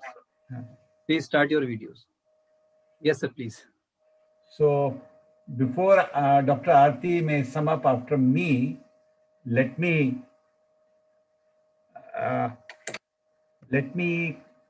move the vote of thanks at the outset. I am thankful to Professor S.S. Modi for organizing and taking initiative for this wonderful 7th conference. If COVID-19 wouldn't have occurred, perhaps this conference would have been organized physically. Hopefully, we are quite hopeful that maybe next year or as soon as this COVID-19 crisis is over, INSPIRA will be organizing the physical conferences also. At the outset, I am thankful to Professor Rana for his inaugural address. He has very well touched the contemporary issue, particularly after this COVID-19 pandemic. I'm grateful to Professor Sanjeev Bayani, who has given us an highlight of the education policy. I am also thankful to Professor Shyam Singh Ji, who has delivered a wonderful and very lively keynote address on education policy. I am grateful to Dr. Krishna Goyal for his keynote address. I am also thankful for two very special presentations, Professor Jolly Sani and Dr. Deepika Kapoor. Dr. Jolly, you have really given a mesmerizing presentation, remarkable. And similarly, Dr. Deepika, to whom we have requested to give a separate presentation on any of these Sundays. It was a wonderful presentation. We wish we would have listened you more. Thank you, Dr. Jolly Sani and Dr. Deepika, for such a good presentation. I'm thankful to all the participants who are representing the different parts of the country and really given a very good presentation. I am especially, very, very special thanks to Dr. Aarti. I know personally that today was her very hectic day. Right from the morning, she is extremely busy, but in spite of that, she is here till 9:15. So thank you so much, Dr. Aarti. And how can I express my thanks to young Dr. Ravi Modi, who is so energetic, so enthusiastic. I would say that entire credit should go to Dr. Ravi Modi for organizing such a wonderful conference. I'm thankful to all the participants who, in spite of such a long session, still joined us and still they are here. So your presence really motivated the INSPIRA to organize many more such conference. Once again, thank you very much to all of you, with the hope that tomorrow also you will be joining us, whether your paper is already read today, but even tomorrow you will be with us and you will be listening to different presentations. So it was a great session, lot of food for thought, and now it's dinner time also. So once again, thank you very much. Over to Dr. Aarti. What else is left after the vote of thanks and summing up by Professor Anil Mehta sir, my own teacher? Nothing much is left to say, but he has given me so much of honor to finally give me this work to sum up. So I would really wish to thank each one of you who has been associated with us today on behalf of Inspira Research Association. Though the formal vote of thanks would be done tomorrow, but as Professor Mehta said, that even if your paper has been read today, kindly do join us tomorrow, because lot of food for thought, as sir said, was there and will be there tomorrow. And as sir said about energy, yes, it was a hectic day because I had my exam also, and then we had a couple of meetings in the college. But as far as energy is concerned, please see my Professor Anil Mehta sir, Professor S.S. Modi sir, what to say about their energy. I wish to tell here that I have been a student of Professor Mehta in my master's. Then I have been his student for taking help during my NET preparation, then my PhD. And after joining college, I have been taking every kind of support and motivation from him. So, sir, the kind of energy you have, it has to be in your students. So, thank you so much. It was an excellent session. Variety of contemporary topics were being taken, and really hats off to all the participants and all the paper presenters for their wonderful presentations. And a special thanks to all the keynote speakers. All the keynote speeches were extraordinary. They were par excellence. Thank you so much for being here, and wish to see you tomorrow, all of you tomorrow. Thank you. Thank you so much, Professor Anil Mehta sir, our Vice President of INSPIRA Research Association. Dr. Aarti Chopra ma'am, thank you so much. And Dr. Jolly Sahni ma'am, she is still with us. Thank you so much, ma'am, for joining us. And thanks to my friend from Jodhpur, Lieutenant Dr. Ashok Kumar from Jain and Vas University, Dr. Mangu Ram from JNVU, Dr. Yashpal Meena, Anup Kumawatji from Commerce College, University of Rajasthan, Anita ma'am, Pawan ma'am, and thanks to all the presenters. It was really wonderful presentation by all of you. And if somebody left to present his or her paper today, they can still present tomorrow. They can just remind me on my WhatsApp or through email. I will include his or her name in tomorrow's list of presenters. So no need to worry. Thank you so much. Tomorrow is the second day, last day of our conference. So we will meet tomorrow at the same time at 5 p.m. Thank you so much. Good night.